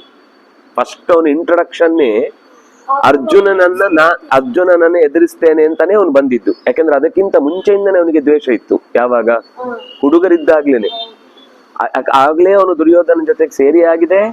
ಅರ್ಜುನನನ್ನ ಅವನು ಸಿಕ್ಕಾಪಟ್ಟೆ ದ್ವೇಷಿಸ್ತಾ ಇದ್ದ. ಅದರ ಜೊತೆಗೆ ಕಲ್ತು ಬಂದ್ಮೇಲೆ ಅವ್ನು ಕಲೀಲಿಕ್ಕೆ ಹೋಗಿದ್ ಯಾಕೆ ಹೇಳಿ? ಜಾಮದಗ್ನಿ ಪರಶುರಾಮನ ಹತ್ರ ಹೋದದ್ದೇ ಕಲೀಲಿಕ್ಕೆ. ಅರ್ಜುನನಿಗಿಂತ ನಾನು ಹೆಚ್ಚಿನ ಬಿಲ್ಗಾರನಾಗ್ಬೇಕು ಅಂತ ಸ್ಪರ್ಧೆ. ಹೋದ್ಮೇಲೆ ಗುರುಭಕ್ತಿ ಇತ್ತು, ಹೋದ್ಮೇಲೆ ಪ್ರಾಮಾಣಿಕವಾಗಿ ಕಲ್ತ. ಆದ್ರೆ ಹೋದದ್ದೇ ಅರ್ಜುನನಿಗೆ ಕ್ಯಾಪಾಸಿಟಿ ಬಗ್ಗೆ ಪ್ರಶ್ನೆ ಬರುದೇ ಇಲ್ಲ. ಇಲ್ಲಿ ಅಯ್ಯೋ ಕಲಿಯುವುದಕ್ಕೆ ತಪ್ಪು ಅಂತ ಹೇಳಲೇ ಇಲ್ಲ. ಆದ್ರೆ ಅವ್ನು ಕಲಿಯ ಹೋಗೋ ಉದ್ದೇಶ ಇದ್ದದ್ದೇ ನಾನು ಅರ್ಜುನನಿಗಿಂತ ಹೆಚ್ಚಿನ ಬಿಲ್ಗಾರ ಆಗ್ಬೇಕು ಅನ್ನೋ ಸ್ಪರ್ಧೆಯಿಂದಲೇ ಹೋದದ್ದು. ಆಮೇಲೆ ಪ್ರಾಮಾಣಿಕೋ ಕಲ್ತದ್ದನ್ನು ತಪ್ಪು ಅಂತ ಹೇಳಲೇ ಇಲ್ಲ. ಇಲ್ಲಿ ಕಲ್ತಿದ್ದಾನೆ, ಗುರುಗಳಿಂದ ಅನುಗ್ರಹವೂ ಆಗಿದೆ, ಆದ್ರೆ ಸುಳ್ಳು ಹೇಳ್ದ. ಆ ಸುಳ್ಳಿನ ಪರಿಣಾಮ ಅವರಿಂದ ಶಾಪ ಬಂತು. ಶಾಪ ಎಷ್ಟಕ್ಕೆ ಬಂತು? ಯಾವ ಉದ್ದೇಶದಿಂದ ಕಲೀಲಿಕ್ಕೆ ಬಂದೋ ಆ ಉದ್ದೇಶದಿಂದ ಫಲಿಸದೇ ಇರಲಿ. ಅದೇ ಕೊನೆವರೆಗೂ ಅವನಿಗೆ ಅಡ್ಡ ಇದ್ದದ್ದು, ಮತ್ಯಾವುದು ಅವನಿಗೆ ಅಡ್ಡ ಇರಲಿಲ್ಲ. ಒಟ್ಟಂತೂ ಅವನಿಗೆ ನೋವಾಗುವ ಯಾವ ಮಾತನ್ನು ಆಡಲ್ಲ ಭೀಷ್ಮಾಚಾರ್ಯರು. ಇದು ಒಬ್ಬ ಮೆಚೂರ್ಡ್ ಆದವನ. ನಾವಾದ್ರೆ ಬೇರೆಯವರಾದ್ರೆ ದ್ವೇಷ ಸಾಧಿಸಿ ನೀನು ಈಗ ಯಾಕೆ ಬಂದಿ, ಸತ್ತ ನೋಡ್ಲಿಕ್ಕೆ ಬಂದ್ಯಾ ಅಂತ ಹೇಳ್ಬೋದಿತ್ತು, ಹೇಳಿಲ್ಲ. ತುಂಬಾ ಮೆಚೂರ್ಡ್. ಭೀಷ್ಮಾಚಾರ್ಯರ ಮೆಚುರಿಟಿ ಬಗ್ಗೆ ನಮ್ಗೆ ಯೋಚಿಸ್ಲಿಕ್ಕೆ ಸಾಧ್ಯ ಇಲ್ಲ. ಅದು ದೇವರು ಕೂಡ ಇಷ್ಟಪಟ್ಟ ಮೆಚುರಿಟಿ. ಪರಶುರಾಮನು ಕೂಡ ತಂದೆ ಮಾತನ್ನ ನಾನು ಮೀರ್ಲಿಕ್ಕೆ ಸಾಧ್ಯ ಇದ್ದ, ಗುರುದೇವ ನೀವು ನನಗೆ ಗುರು, ಆದ್ರೆ ತಂದೆ ಮಾತನ್ನ ಮೀರು ಅಂತ ಹೇಳಿದ್ರೆ ನಾನು ನಿಮ್ ಜೊತೆಗೆ ಯುದ್ಧ ಮಾಡ್ಲಿಕ್ಕೆ ಸಿದ್ಧ. ನನ್ನ ನಿಯಮವನ್ನ ನಿಷ್ಠೆಯನ್ನ ನಾನು ಬಿಡ್ಲಿಕ್ಕೆ ತಯಾರಿಲ್ಲ. ಹೊಸ ದೇವರ ಮಾತನ್ನ ನಡೆಸಬೇಕು ಅಂತ ಆಕ್ಷೇಪ ಮಾಡ್ಬೋದಿತ್ತು ಯಾರಾದ್ರೂ. ಆದ್ರೆ ಅವನು ಹೇಳ್ತಾನೆ, ನಾನು ತಂದೆಯಲ್ಲಿ ದೇವರಿಗೆ ಮಾತು ಕೊಟ್ಟದ್ದು, ಈಗ ಮತ್ತೆ ಅದೇ ದೇವರಿಗೆ ಅಲ್ಲೊಂಥರ ಮಾತು ಇಲ್ಲೊಂಥರ ಮಾತು, ದೇವ್ರು ಎಲ್ಲೆಲ್ಲಿ ಮಾತು ತಗೋಬೇಕು, ಯಾರ ಹತ್ರ ತಗೋಬೇಕು? ಅದಕ್ಕೋಸ್ಕರ ಭವಾನ್ ಒಂದು ಒಳ್ಳೆ ಮಾತು ಹೇಳ್ತಾನೆ, ಶಿವೇನಾಭಿವದಾಮಿತ್ವಾಂ ಗಚ್ಚ ಯುದ್ಧ ಸ್ವಶತ್ರುಭಿಃ ಅನುಶಾಸ್ಯ ಕುರುನ್ ಸರ್ವಾನ್ ದತ್ಸ್ವ ದುರ್ಯೋಧನೆ ಜಯಂ. ನಿನಗೆ ಮಂಗಳಕರವಾಗಲಿ ಬದುಕು ಅಂತ ಆಶೀರ್ವದಿಸ್ತೇನೆ. ಶತ್ರುಗಳ ಜೊತೆಗೆ ಚೆನ್ನಾಗಿ ಹೋರಾಡು, ಕುರುಗಳ ಸೇನೆಯನ್ನ ಸರಿಯಾಗಿ ನಡೆಸು, ದುರ್ಯೋಧನನಿಗೆ ಜಯವನ್ನ ತಂದುಕೊಡು. ಭವಾನ್ ಪೌತ್ರ ಸಮೋಸ್ಮಾಕಂ ಯಥಾ ದುರ್ಯೋಧನಸ್ತಥಾ ತವಾಪಿ ಧರ್ಮತಃ ಸರ್ವೇ ಯಥಾ ತಸ್ಯ ವಯಂ ತಥಾ.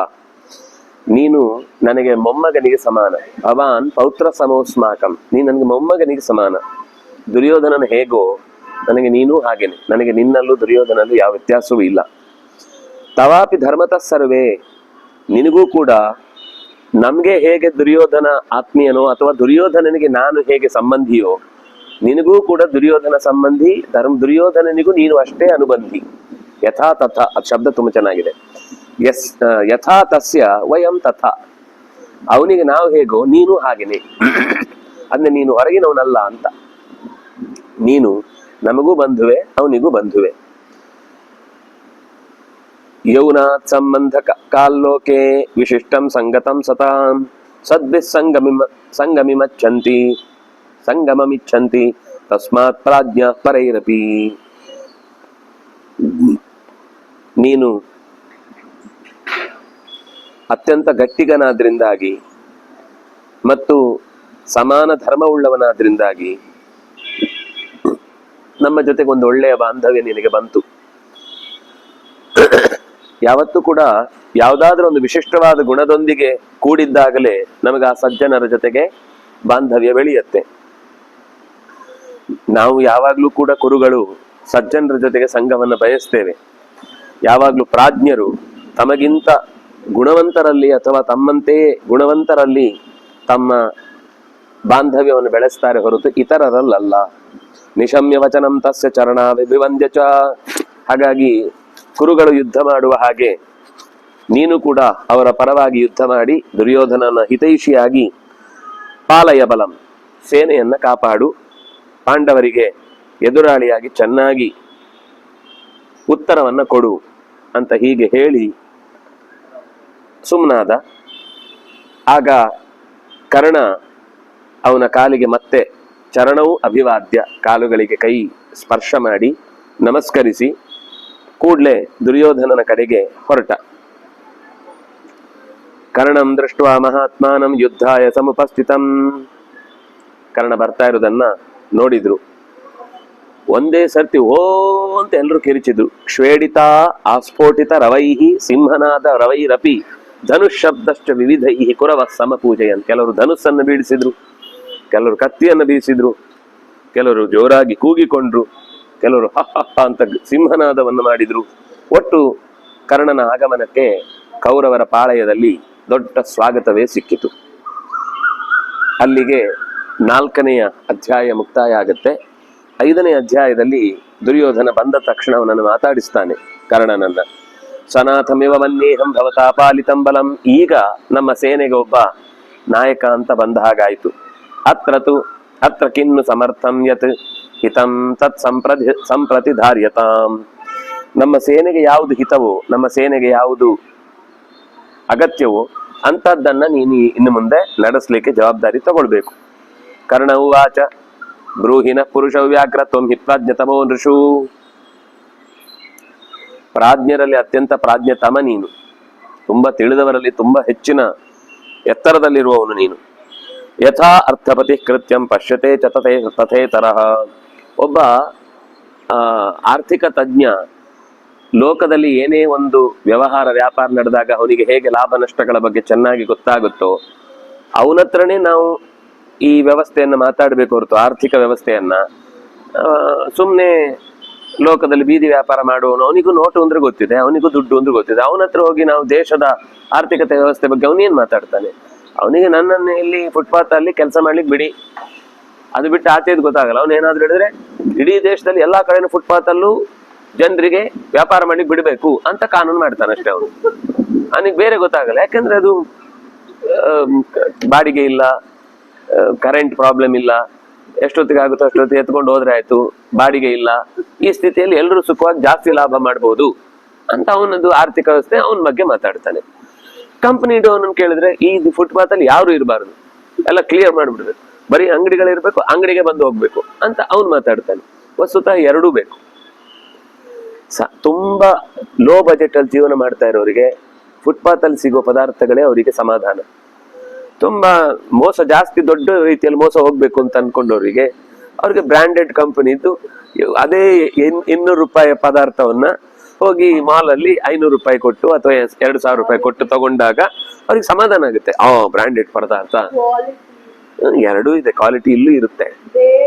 ಬೇಗ ಕೆಟ್ಟೋದ್ರೆ ಇನ್ನೊಂದ್ಸತಿ ತಗೊಂಡ್ರು ಮತ್ತೆ ಸತಿ ಚೆನ್ನಾಗಿರೋದು ಲಾಂಗ್ ಲಾಸ್ಟಿಂಗ್ ತಗೊಂಡು ಎಲ್ಲ ಒಂದೇ. ಇದೇ ಕಂಪನಿದ ಅಲ್ಲಿ ಇಟ್ಟಿರ್ತಾನೆ, ಇದನ್ನ ನಾನು ಬೇಕಾದ್ರೆ ತೋರಿಸ್ತೇನೆ, ಇದೇ ಕಂಪನಿದ್ ಇರುತ್ತೆ ಅಲ್ಲಿ. ಅವನು AC ಯಲ್ಲಿ ಇಟ್ಟಿದ್ದಾನೆ ಒಂದೇ ಕಾರಣಕ್ಕೆ. ಅದ್ರಲ್ಲೂ ವಿಚಿತ್ರ, ತರಕಾರಿ ಎಲ್ಲ ಬೀದಿಯಲ್ಲಿ ಸಿಗುತ್ತೆ, ಶೂ ಎಲ್ಲ AC ರೂಮಲ್ಲಿ ಸಿಗುತ್ತೆ. ಇಂಥದ್ದೆಲ್ಲ ವಿಚಿತ್ರವಾದ ಕೆಲವು ನಿಯಮಗಳಿರ್ತವೆ ಎಲ್ಲ. ಆದ್ರೆ ಎರಡೂ ತರದ ಅಂಗಡಿಗಳು ಇರ್ಬೇಕು ಅನ್ನೋದು ಸತ್ಯ. ಅವರವರ ಲಿವಿಂಗ್ ಕಾಸ್ಟ್ ಅನ್ನ ಇಟ್ಟುಕೊಂಡು ಅವರು ಅಲ್ಲಲ್ಲಿಂದ ಪರ್ಚೇಸ್ ಮಾಡ್ತಿರ್ತಾರೆ. ಜಾಸ್ತಿ ದುಡ್ಡಿದ್ದವರು ಜಾಸ್ತಿ ಕಡೆಯಲ್ಲಿ ಪದಾರ್ಥಗಳನ್ನ ಸಂಪಾದನೆ ಮಾಡುವುದಕ್ಕೋಸ್ಕರ ಅವರು ಇಷ್ಟಪಡ್ತಾರೆ. ಅವ್ರಿಗೆ ಅಲ್ಲಿ ತೃಪ್ತಿ ಇದೆ, ಅಲ್ಲಿ ಹೋಗಿ ತಗೊಳ್ತಾರೆ. ಇವ್ರಿಗೆ ಇಲ್ಲಿ ತೃಪ್ತಿ ಇದೆ, ಇಲ್ಲಿ ತಗೊಳ್ತಾರೆ. ಎಲ್ರಿಗೂ ಅಲ್ಲಿ ಹೋಗ್ಲಿಕ್ಕೆ ಆಗಲ್ಲ, ಎಲ್ರಿಗೂ ಇಲ್ಲಿ ಬರ್ಲಿಕ್ಕೂ ಇಷ್ಟ ಆಗಲ್ಲ.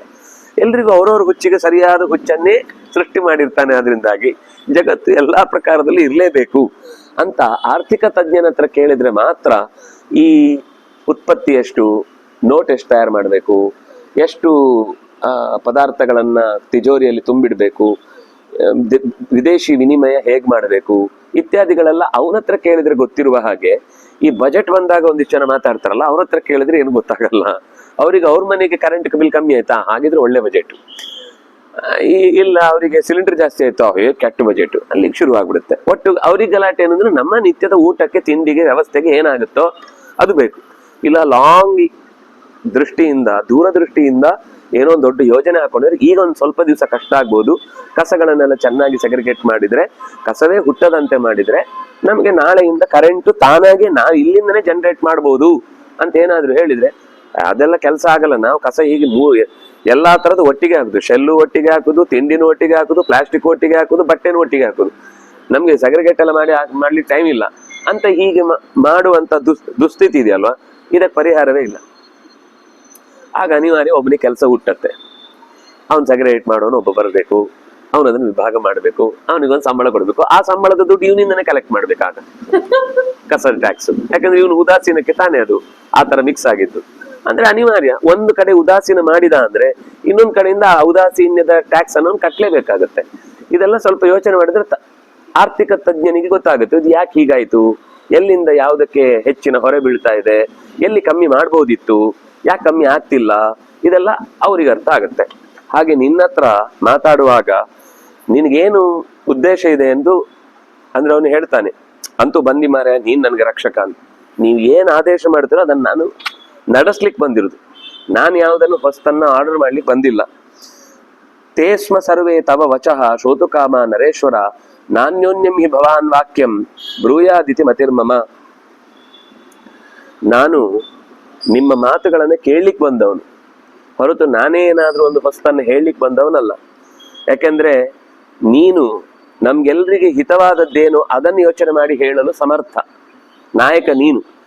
ಯಜಮಾನ ಮಾತಾಡ್ಬೇಕು ಹೊರತು ಬಂದವರೆಲ್ಲ ಊರು ಸುದ್ದಿ ಮಾತಾಡ್ಕೊಂಡ್ರೆ ಯಾವ ಉದ್ದೇಶಕ್ಕೆ ಮೀಟಿಂಗ್ ಶುರುವಾಯ್ತು ಅದೇ ಕೆಲಸ ಆಗಲ್ಲ. ಅಂದಾಗಿ ನೀನು ಈಗ ಎಲ್ಲರನ್ನು ಉದ್ದೇಶಿಸಿ ಏನಾಗ್ಬೇಕು ಅನ್ನೋದನ್ನು ಹೇಳಬೇಕು. ಆಗ ದುರ್ಯೋಧನ ಹೇಳ್ತಾನೆ, ಭೀಷ್ಮಸೇನ ಪ್ರಣೇತಾಸೀತ್ ವಯಸಾ ವಿಕ್ರಮೇಣ ಚ ಶ್ರುತೇನ ಚೋಪ ಸಂಪನ್ನ ಸರ್ವೈ ಯೋಧಗಣೈಸ್ತಥಾ.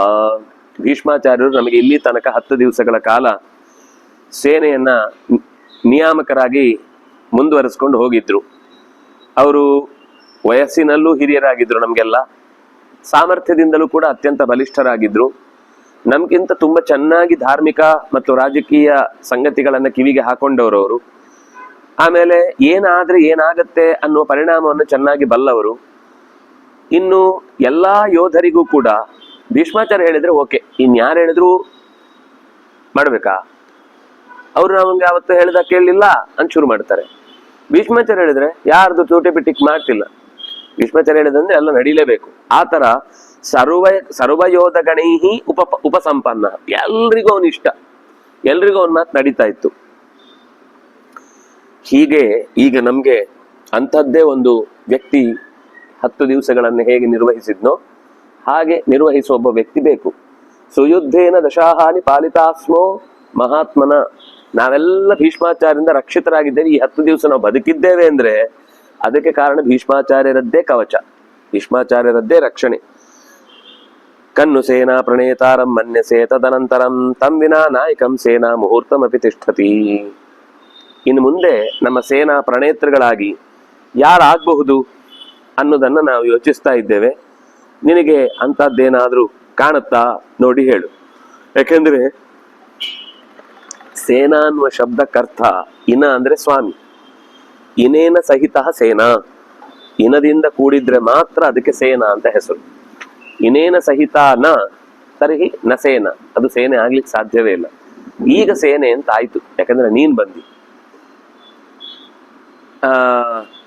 ಆಹವೇ ಶಾಹವ ಶ್ರೇಷ್ಠ ನೇತೃಹೀನೇವ ಚೈ ನೌರ್ಜಲೆ.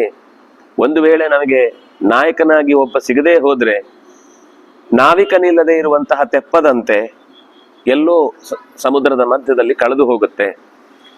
ಭ್ರಷ್ಟ ನೇತ್ರೇ ಶ್ವಿವಾಂಜನಂ, ಇಡೀ ದೇಹದಲ್ಲಿ ಚಂದ ಕಣ್ಣು, ಕಣ್ಣೇ ಹೊರಟು ಹೋದ್ರೆ ಕಣ್ಣಿಗೆ ಕಾಡಿಗೆ ಹಾಕಿ ಏನು ಉಪಯೋಗ? ಕಾಡಿಗೆ ಹಾಕೋದು ಕಣ್ಣಿದ್ರೆ, ಕಣ್ಣಿದೆ ಆದ್ರೆ ಅದು ಕಾಣಲ್ಲ ಅಂದ್ರೆ ಕಾಡಿಗೆ ಹಾಕಿ ಏನು ಉಪಯೋಗ? ಇಡೀ ದೃಷ್ಟಿಗೆ ಬಲ ಬರುವುದೇ ಕಣ್ಣಿನಿಂದ, ಅಥವಾ ದೇಹದಲ್ಲಿ ಚಂದ ಕಾಣುವುದೇ ಕಣ್ಣಿಂದ. ಕಣ್ಣಿಗೆ ಸ್ಟ್ರಿಪ್ ಹಾಕ್ಬಿಟ್ರೆ ಯಾರು ಅಂತಾನೆ ಗೊತ್ತಾಗಲ್ಲ, ಅಥವಾ ಯಾರು ಬೇಕಾದ್ರೂ ಆಗಿರ್ಬೋದು. ಆ ರೀತಿ ನೀನು ಕಣ್ಣು ಇದ್ದ ಹಾಗೆ ನಮ್ಮ ಇಡೀ ತಂಡಕ್ಕೆ. ನೀನಿಲ್ಲ ಅಂದ್ರೆ ನಮ್ಗೆ ಯಾರಿಗೂ ಮುಂದೆ ಕರ್ಕೊಂಡು ಹೋಗ್ಲಿಕ್ಕೆ ಸಾಧ್ಯ ಇಲ್ಲ. ಅದೇ ಶಿಖೋ ಯಥಾ ಸಾರ್ಥ ಸರ್ವ ಕೃಚ್ಛಂ ಸಮೃಚ್ಛತಿ.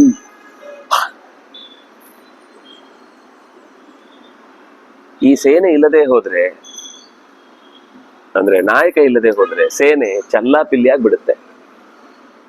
ಅದೇ ಶಿಖಃ.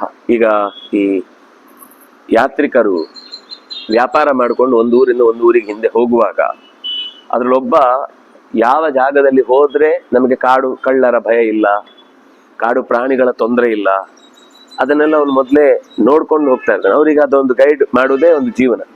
ಅವ್ರ ಜೀವನನೇ ಹಾಗೆ. ಯಾರಾದ್ರೂ ದಾರಿಯಲ್ಲಿ ಇದ್ರೆ ಅವರನ್ನ ಕಾಡಿನ ಮಧ್ಯದಲ್ಲಿ ದಾಟಿಸುವುದು ಆ ಕಡೆಗೆ. ಆಮೇಲೆ ಊರಿಗೆ ಹೋದ್ಮೇಲೆ ಅವ್ರು ಹೋಗ್ತಾರೆ, ಅಲ್ಲಿಂದ ಮತ್ತೆ ಈ ಕಡೆಗೆ ದಾಟಿಸುವುದು. ಅವ್ರ ಜೊತೆಗೆ ಬರ್ತಾನೆ, ಮಾತಾಡ್ತಾನೆ, ಇಲ್ಲಿ ಹೋಗ್ಬೇಡಿ, ಇಲ್ಲಿ ನೀರು ಕುಡೀರಿ, ಇಲ್ಲಿ ಹಣ್ಣು ತಿನ್ಬಹುದು, ಇಲ್ಲಿ ಉಳ್ಕೊಳ್ಬಹುದು, ಇಲ್ಲಿ ಮಲಗಬಾರದು, ಹೀಗೆ ಒಂದಿಷ್ಟು ದಾರಿಯನ್ನು ಹೇಳುವಂತ ಸ್ವಭಾವದ ವ್ಯಕ್ತಿ. ಹಾಗೆ ಒಂದು ವೇಳೆ ಹಾಗೆ ಎಲ್ಲೋ ಕಾಡಲ್ಲಿ ಬಂದವರು ಒಬ್ಬ ದಾರಿ ತೋರಿಸ್ಲಿಕ್ಕೆ ಅಂತ ಬಂದಿದ್ದಾನೆ. ಬಂದವನ ಮಧ್ಯದಲ್ಲಿ ಯಾವುದೋ ಕೆಸರಲ್ಲಿ ಹೂತು ಹೋಗ್ಬಿಟ್ಟ, ಗೊತ್ತೇ ಆಗ್ಲಿಲ್ಲ ಇವರಿಗೆ. ಹೇಗಾಗುತ್ತೆ ಅವರ ಪರಿಸ್ಥಿತಿ? ಹಾಗೆ ನಮ್ಮ ಇಡೀ ಕೌರವ ಸೇನೆಗೆ ಮುಖ್ಯವಾದ ನಾಯಕರಂತೆ ಇದ್ದವರು ಭೀಷ್ಮಾಚಾರ್ಯ. ಅವರು ಹೋದದ್ರಿಂದ ಈಗ ನಿರ್ದೇಶಕರೇ ಇಲ್ಲದ ಸಂಸ್ಥೆಯ ಹಾಗಾಗಿದೆ. ದೊಡ್ಡ ಸಂಸ್ಥೆ ಆದ್ರೆ ನಿರ್ದೇಶಕರಿಲ್ಲ. ನಾವು ಕಾಲ್ ಫಾರ್ ಮಾಡಿದೀವಿ, ಯಾರು ಬರ್ತಾರೆ ಅಂತ ನೋಡ್ತಾ ಇದ್ವಿ. ಸಿಕ್ಕಾಪಟ್ಟೆ ದೊಡ್ಡ ಸಂಸ್ಥೆ ಅಂತ ಹೆಸರು, ಆದ್ರೆ ಅಲ್ಲಿ ನಿರ್ಣಯಕ್ಕೆ ಬೇಕಾದಂತ ಮುಖ್ಯ ಹುದ್ದೆಯಲ್ಲೇ ಜನ ಇಲ್ಲ ಅಂದ್ರೆ ಅದು ಅಸಂಗತವಾಗುತ್ತೆ. ಹಾಗಾಗಬಾರದು ಅಂತ ಆ ಅಂಶದಲ್ಲಿ ಭಗವಂತನನ್ನ ಚೆನ್ನಾಗಿ ಅರ್ಥ ಮಾಡಿಕೊಳ್ಳುವವನಿಗೆ ಗುರು ಸಿಕ್ಕಿದ್ರೆ ಮಾತ್ರ ಹೇಗೆ ಅವನು ದೇವರ ಹತ್ರ ಹೋಗ್ಲಿಕ್ಕೆ ಸಾಧ್ಯ ಆಗುತ್ತೋ, ಹಾಗೆ ಸೇನೆಗೆ ತನ್ನ ಜಯವನ್ನ ಸಂಪಾದಿಸ್ಲಿಕ್ಕೆ ಒಬ್ಬ ನಾಯಕ ಬೇಕೇ ಬೇಕು. ಎಲ್ಲರಿಗೂ ಬೇಕು, ಇಲ್ಲಂತೂ ಬೇಕೇ ಬೇಕು. ಕರ್ಣ ಹೇಳ್ತಾನೆ, ನೀನು ಹೇಳಿದ ಮಾತೆಲ್ಲ ನನಗೆ ಎಷ್ಟು ಹೊಂದತ್ತೆ ಗೊತ್ತಿಲ್ಲ, ಆದ್ರೆ ನನಗೆ ಒಂದು ಮಾತ್ರ ತಲೆಯಲ್ಲಿ ಗಟ್ಟಿ ಕೂತಿದೆ. ಈಗ ಬಹಳ ಕ್ರೂಷಿಯಲ್ ಆದ ಸಮಯ ಇದು. ಇಲ್ಲಿ ಬಹಳ ಜನ ನಾಯಕರಾಗುವುದಕ್ಕೆ ಅರ್ಹರಿದ್ದಾರೆ. ಅವನು ಹೇಳುದು, ನಾತ್ರ ಕಾರ್ಯ ವಿಚಾರಣೆ ಸೇನಾಪತಿತ್ವ ಮರ್ಹಂತಿ ಇಮೇ ಪುರುಷ ಸತ್ತಮ. ಇಲ್ಲಿರುವಂತಹ ಅನೇಕ ಜನ ವೀರರಿಗೆ ಸೇನಾ ನಾಯಕರಾಗುವಂತಹ ಯೋಗ್ಯತೆ ಇದೆ. ಯಾಕಂದ್ರೆ ಅವರವರ ದೇಶದಲ್ಲಿ ಅವರು ಹುಲಿಯೇ. ಬೇರೆ ದೇಶಕ್ಕೆ ಬಂದಾಗ ಮಾತ್ರ ಅವ್ರು ಸ್ವಲ್ಪ ಅಧಿಕಾರ ಕೊಡ್ಲಿಲ್ಲ ಅಂದ್ರೆ ಸುಮ್ನೆ ಇರ್ತಾರೆ. ಆದ್ರೆ ಅಂಥವರಿಗೆ ಸ್ಥಾನ ಕೊಟ್ಟಾಗ ಅವ್ರು ಅಲ್ಲಿಯೂ ಕೂಡ ತಾವೇನು ಅಂತ ತೋರಿಸಬಲ್ಲವರು.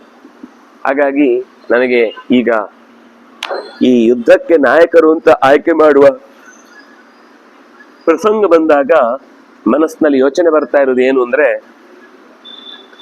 ಯಾರನ್ನ ಆಯ್ಕೆ ಮಾಡಿದ್ರೆ ನಮ್ಮ ಸೇನೆ ಇಬ್ಬಾಗ ಆಗುದಿಲ್ಲ, ಯಾರನ್ನ ಆಯ್ಕೆ ಮಾಡಿಕೊಂಡ್ರೆ ಒಬ್ರಿಗೆ ಸಂತೋಷ ಆಗುದು, ಒಬ್ರಿಗೆ ದುಃಖ ಆಗುದು, ಒಬ್ರಿಗೆ ನಮ್ಗೆ ಯಾಕ್ರಿ ನಮ್ಮ ಕಡೆಯವ್ರನ್ನ ಹೇಳೇ ಇಲ್ಲ, ಅವ್ರ ಕಡೆಗೆ ಬೇಕಾದೆಲ್ಲ ಮಾಡ್ತಾರೆ, ನಮ್ಮ ಕಡೆಗೆ ಇದನ್ನೆಲ್ಲ ಮಾಡಲ್ಲ ಅಂತ ಎಲ್ಲಿ ಮಾತು ಬರುತ್ತೋ ಅಂತ ಅಲ್ಲಿ ಬಿಟ್ಟು, ಜಹಿ ಇಂದ್ರ ದಾನವಾನ್ ಇವ, ನೀನು ಇಡೀ ಸೇನೆಯನ್ನ ನಾಯಕನಾಗಿ ಸೇನೆಯನ್ನ ನಿರ್ವಹಣೆ ಮಾಡುವಾಗ ನಿನಗೆ ಎದುರಾಗಿ ಯಾರು ಬರ್ಲಿಕ್ಕೆ ಸಾಧ್ಯವೇ ಇಲ್ಲ.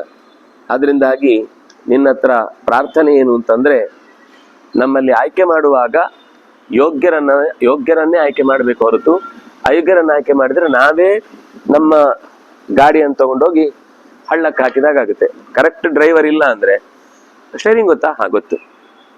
ಪಾಮ್ ಗೊತ್ತಾ? ಅದನ್ನ ಹಾರ್ನ್ ಹಾಕುದು? ಹಾ ಗೊತ್ತು. ಕ್ಲಚ್ ಗೊತ್ತಾ? ಗೊತ್ತು. ಹಾಗಿದ್ರೆ ಬಿಡು. ಸರಿ, ಅವನು ಒಂದೇ ಸರ್ತಿಗೆ ಆಕ್ಸಿಲೇಟರ್ ರೈಸ್ ಮಾಡಿಬಿಟ್ಟ, ಎದುರುಗಡೆ ಏನೋ ಬಂತು, ಒಂದೇ ಸರ್ತಿ ಬ್ರೇಕ್ ಒತ್ತಿದ್ದ, ಬಸ್ ಹೀಗೋಗಿ ಒಂದ್ ಸರ್ತಿ ಹಿಂಗ್ ಹೊಡೆದು ಅಂಡ್ ಮಾತ್ರ ಹಿಂಗ್ ತಿರುಗಿಸಿ ಹೋಗಿ ಎದುರುಗಡೆ ಡಬ್ ಅಂತ ಬಿತ್ತು. ಒಳಗಿದ್ದವರೆಲ್ಲ ಅವರು ತಲೆ ಬುಡ ಗಿಡ ಎಲ್ಲ ಹೊಡ್ಕೊಂಡು ಸತ್ರು. ಅಂದ್ರೆ ಗೊತ್ತಿದೆ ಅನ್ನೋದ್ರಿಂದ ಏನು ನಿರ್ವಹಣೆ ಆಗುದಿಲ್ಲ. ಗೊತ್ತಿರೋದನ್ನೇ ಹೇಗೆ ಕಾರ್ಯರೂಪಕ್ಕೆ ತರಬೇಕು ಅನ್ನೋದನ್ನು ಅನ್ನೋದು ಗೊತ್ತಿರ್ಬೇಕು. ಮತ್ತೆ ಯಾರೊಬ್ಬ ಡ್ರೈವರ್ ಕೂತ ಅಂತ ಇಟ್ಕೊಳ್ಳಿ, ಅವನು ಯಾರೊಬ್ಬ ಕೂತ, ಅವನು ವಟ ವಟ ವಟ ವಟ ಅಂತ ಮಾತಾಡ್ತಾನೆ ಇರ್ತಾನೆ. ಇವ್ನು ಬ್ಯಾಟರಿ ಸುಮ್ನೆ ತಲೆ ತಿಂತಾನೆ, ಮುಂದೆ ನೋಡಲ್ಲ, ನಮ್ ಜೀವ ಎಲ್ಲ ಬಾಯಲ್ಲಿರುತ್ತೆ. ಇವ್ನು ಎಲ್ಲೋಗಿ ಯಾವ ಮರ ಕೊಡಿತಾನು, ನಮ್ಮನ್ನೇ ನೋಡ್ಕೊಂಡು ಡ್ರೈವರ್ ಮಾಡ್ತಾನ್ರಿ, ಬೇಡ ಅವನು ಅಂತ ಕೆಲವರು ಆಕ್ಷೇಪ ಮಾಡ್ತಾರೆ. ಇನ್ನು ಕೆಲವರು ತೂಗ್ತಾ ಇರ್ತಾರೆ. ಅವ್ನಿಗೆ ಆಗಾಗ ಎಚ್ಚರ ಆಗ್ತಾ ಇರ್ತಾ, ಪುಣ್ಯಕ್ಕೆ ಆಚೆ ಈಚೆ ಇಲ್ಲ ಅಂದ್ರೆ ರಸ್ತೆಯಲ್ಲಿ ಹೋಗ್ತಿರುತ್ತೆ, ಆಚೆ ಈಚೆ ಬಂತು ಅಂದ್ರೆ ಎಲ್ಲರ ಬಗ್ಗೆ ಸಹಮತಿ ಅಂತ ಇರುವುದಿಲ್ಲ. ಅದನ್ನ ಅವನು ಎಷ್ಟು ಚೆನ್ನಾಗಿ ಹೇಳ್ತಾನೆ ಅಂದ್ರೆ, ಕುಲ ಸಂಹನನ ಜ್ಞಾನೈ ಬಲವಿಕ್ರಮ ಬುದ್ಧಿಭಿ ಯುಕ್ತ ಶ್ರುತಜ್ಞ ಧೀಮಂತಹ ಆಹವೇಶು ಅನಿವರ್ತಿನ. ಇಲ್ಲಿ ಇರೋರು ಯಾರು ಅಸಮರ್ಥರಲ್ಲ, ಯುದ್ಧದಲ್ಲಿ ಬೆನ್ನು ಕೊಟ್ಟು ಗೊತ್ತೇ ಇಲ್ಲ ಕೆಲವರಿಗೆ. ಶ್ರುತಜ್ಞ ಚೆನ್ನಾಗಿ ತಿಳಿದವರು, ಧೀಮಂತಹ ಒಳ್ಳೆ ಬುದ್ಧಿವಂತರು, ತುಂಬಾ ಯುಕ್ತ ಈ ಯುದ್ಧದ ವೇದಿಕೆಗೆ ಸೆಟ್ ಆಗ್ತಾರೆ, ಕರೆಕ್ಟ್ ಆಗಿ ಒಗ್ಗುತ್ತಾರೆ. ಆದ್ರೆ ಅವರಲ್ಲಿ ಒಂದು ದೊಡ್ಡ ಕುಲದ ಹಿನ್ನೆಲೆ ಇರುವವರು ಆಗಿರಬಹುದು, ಅತ್ಯಂತ ಬಲವಿಕ್ರಮ ಪರಾಕ್ರಮಗಳಿಂದ ತುಂಬಿದವರು ಆಗಿರಬಹುದು.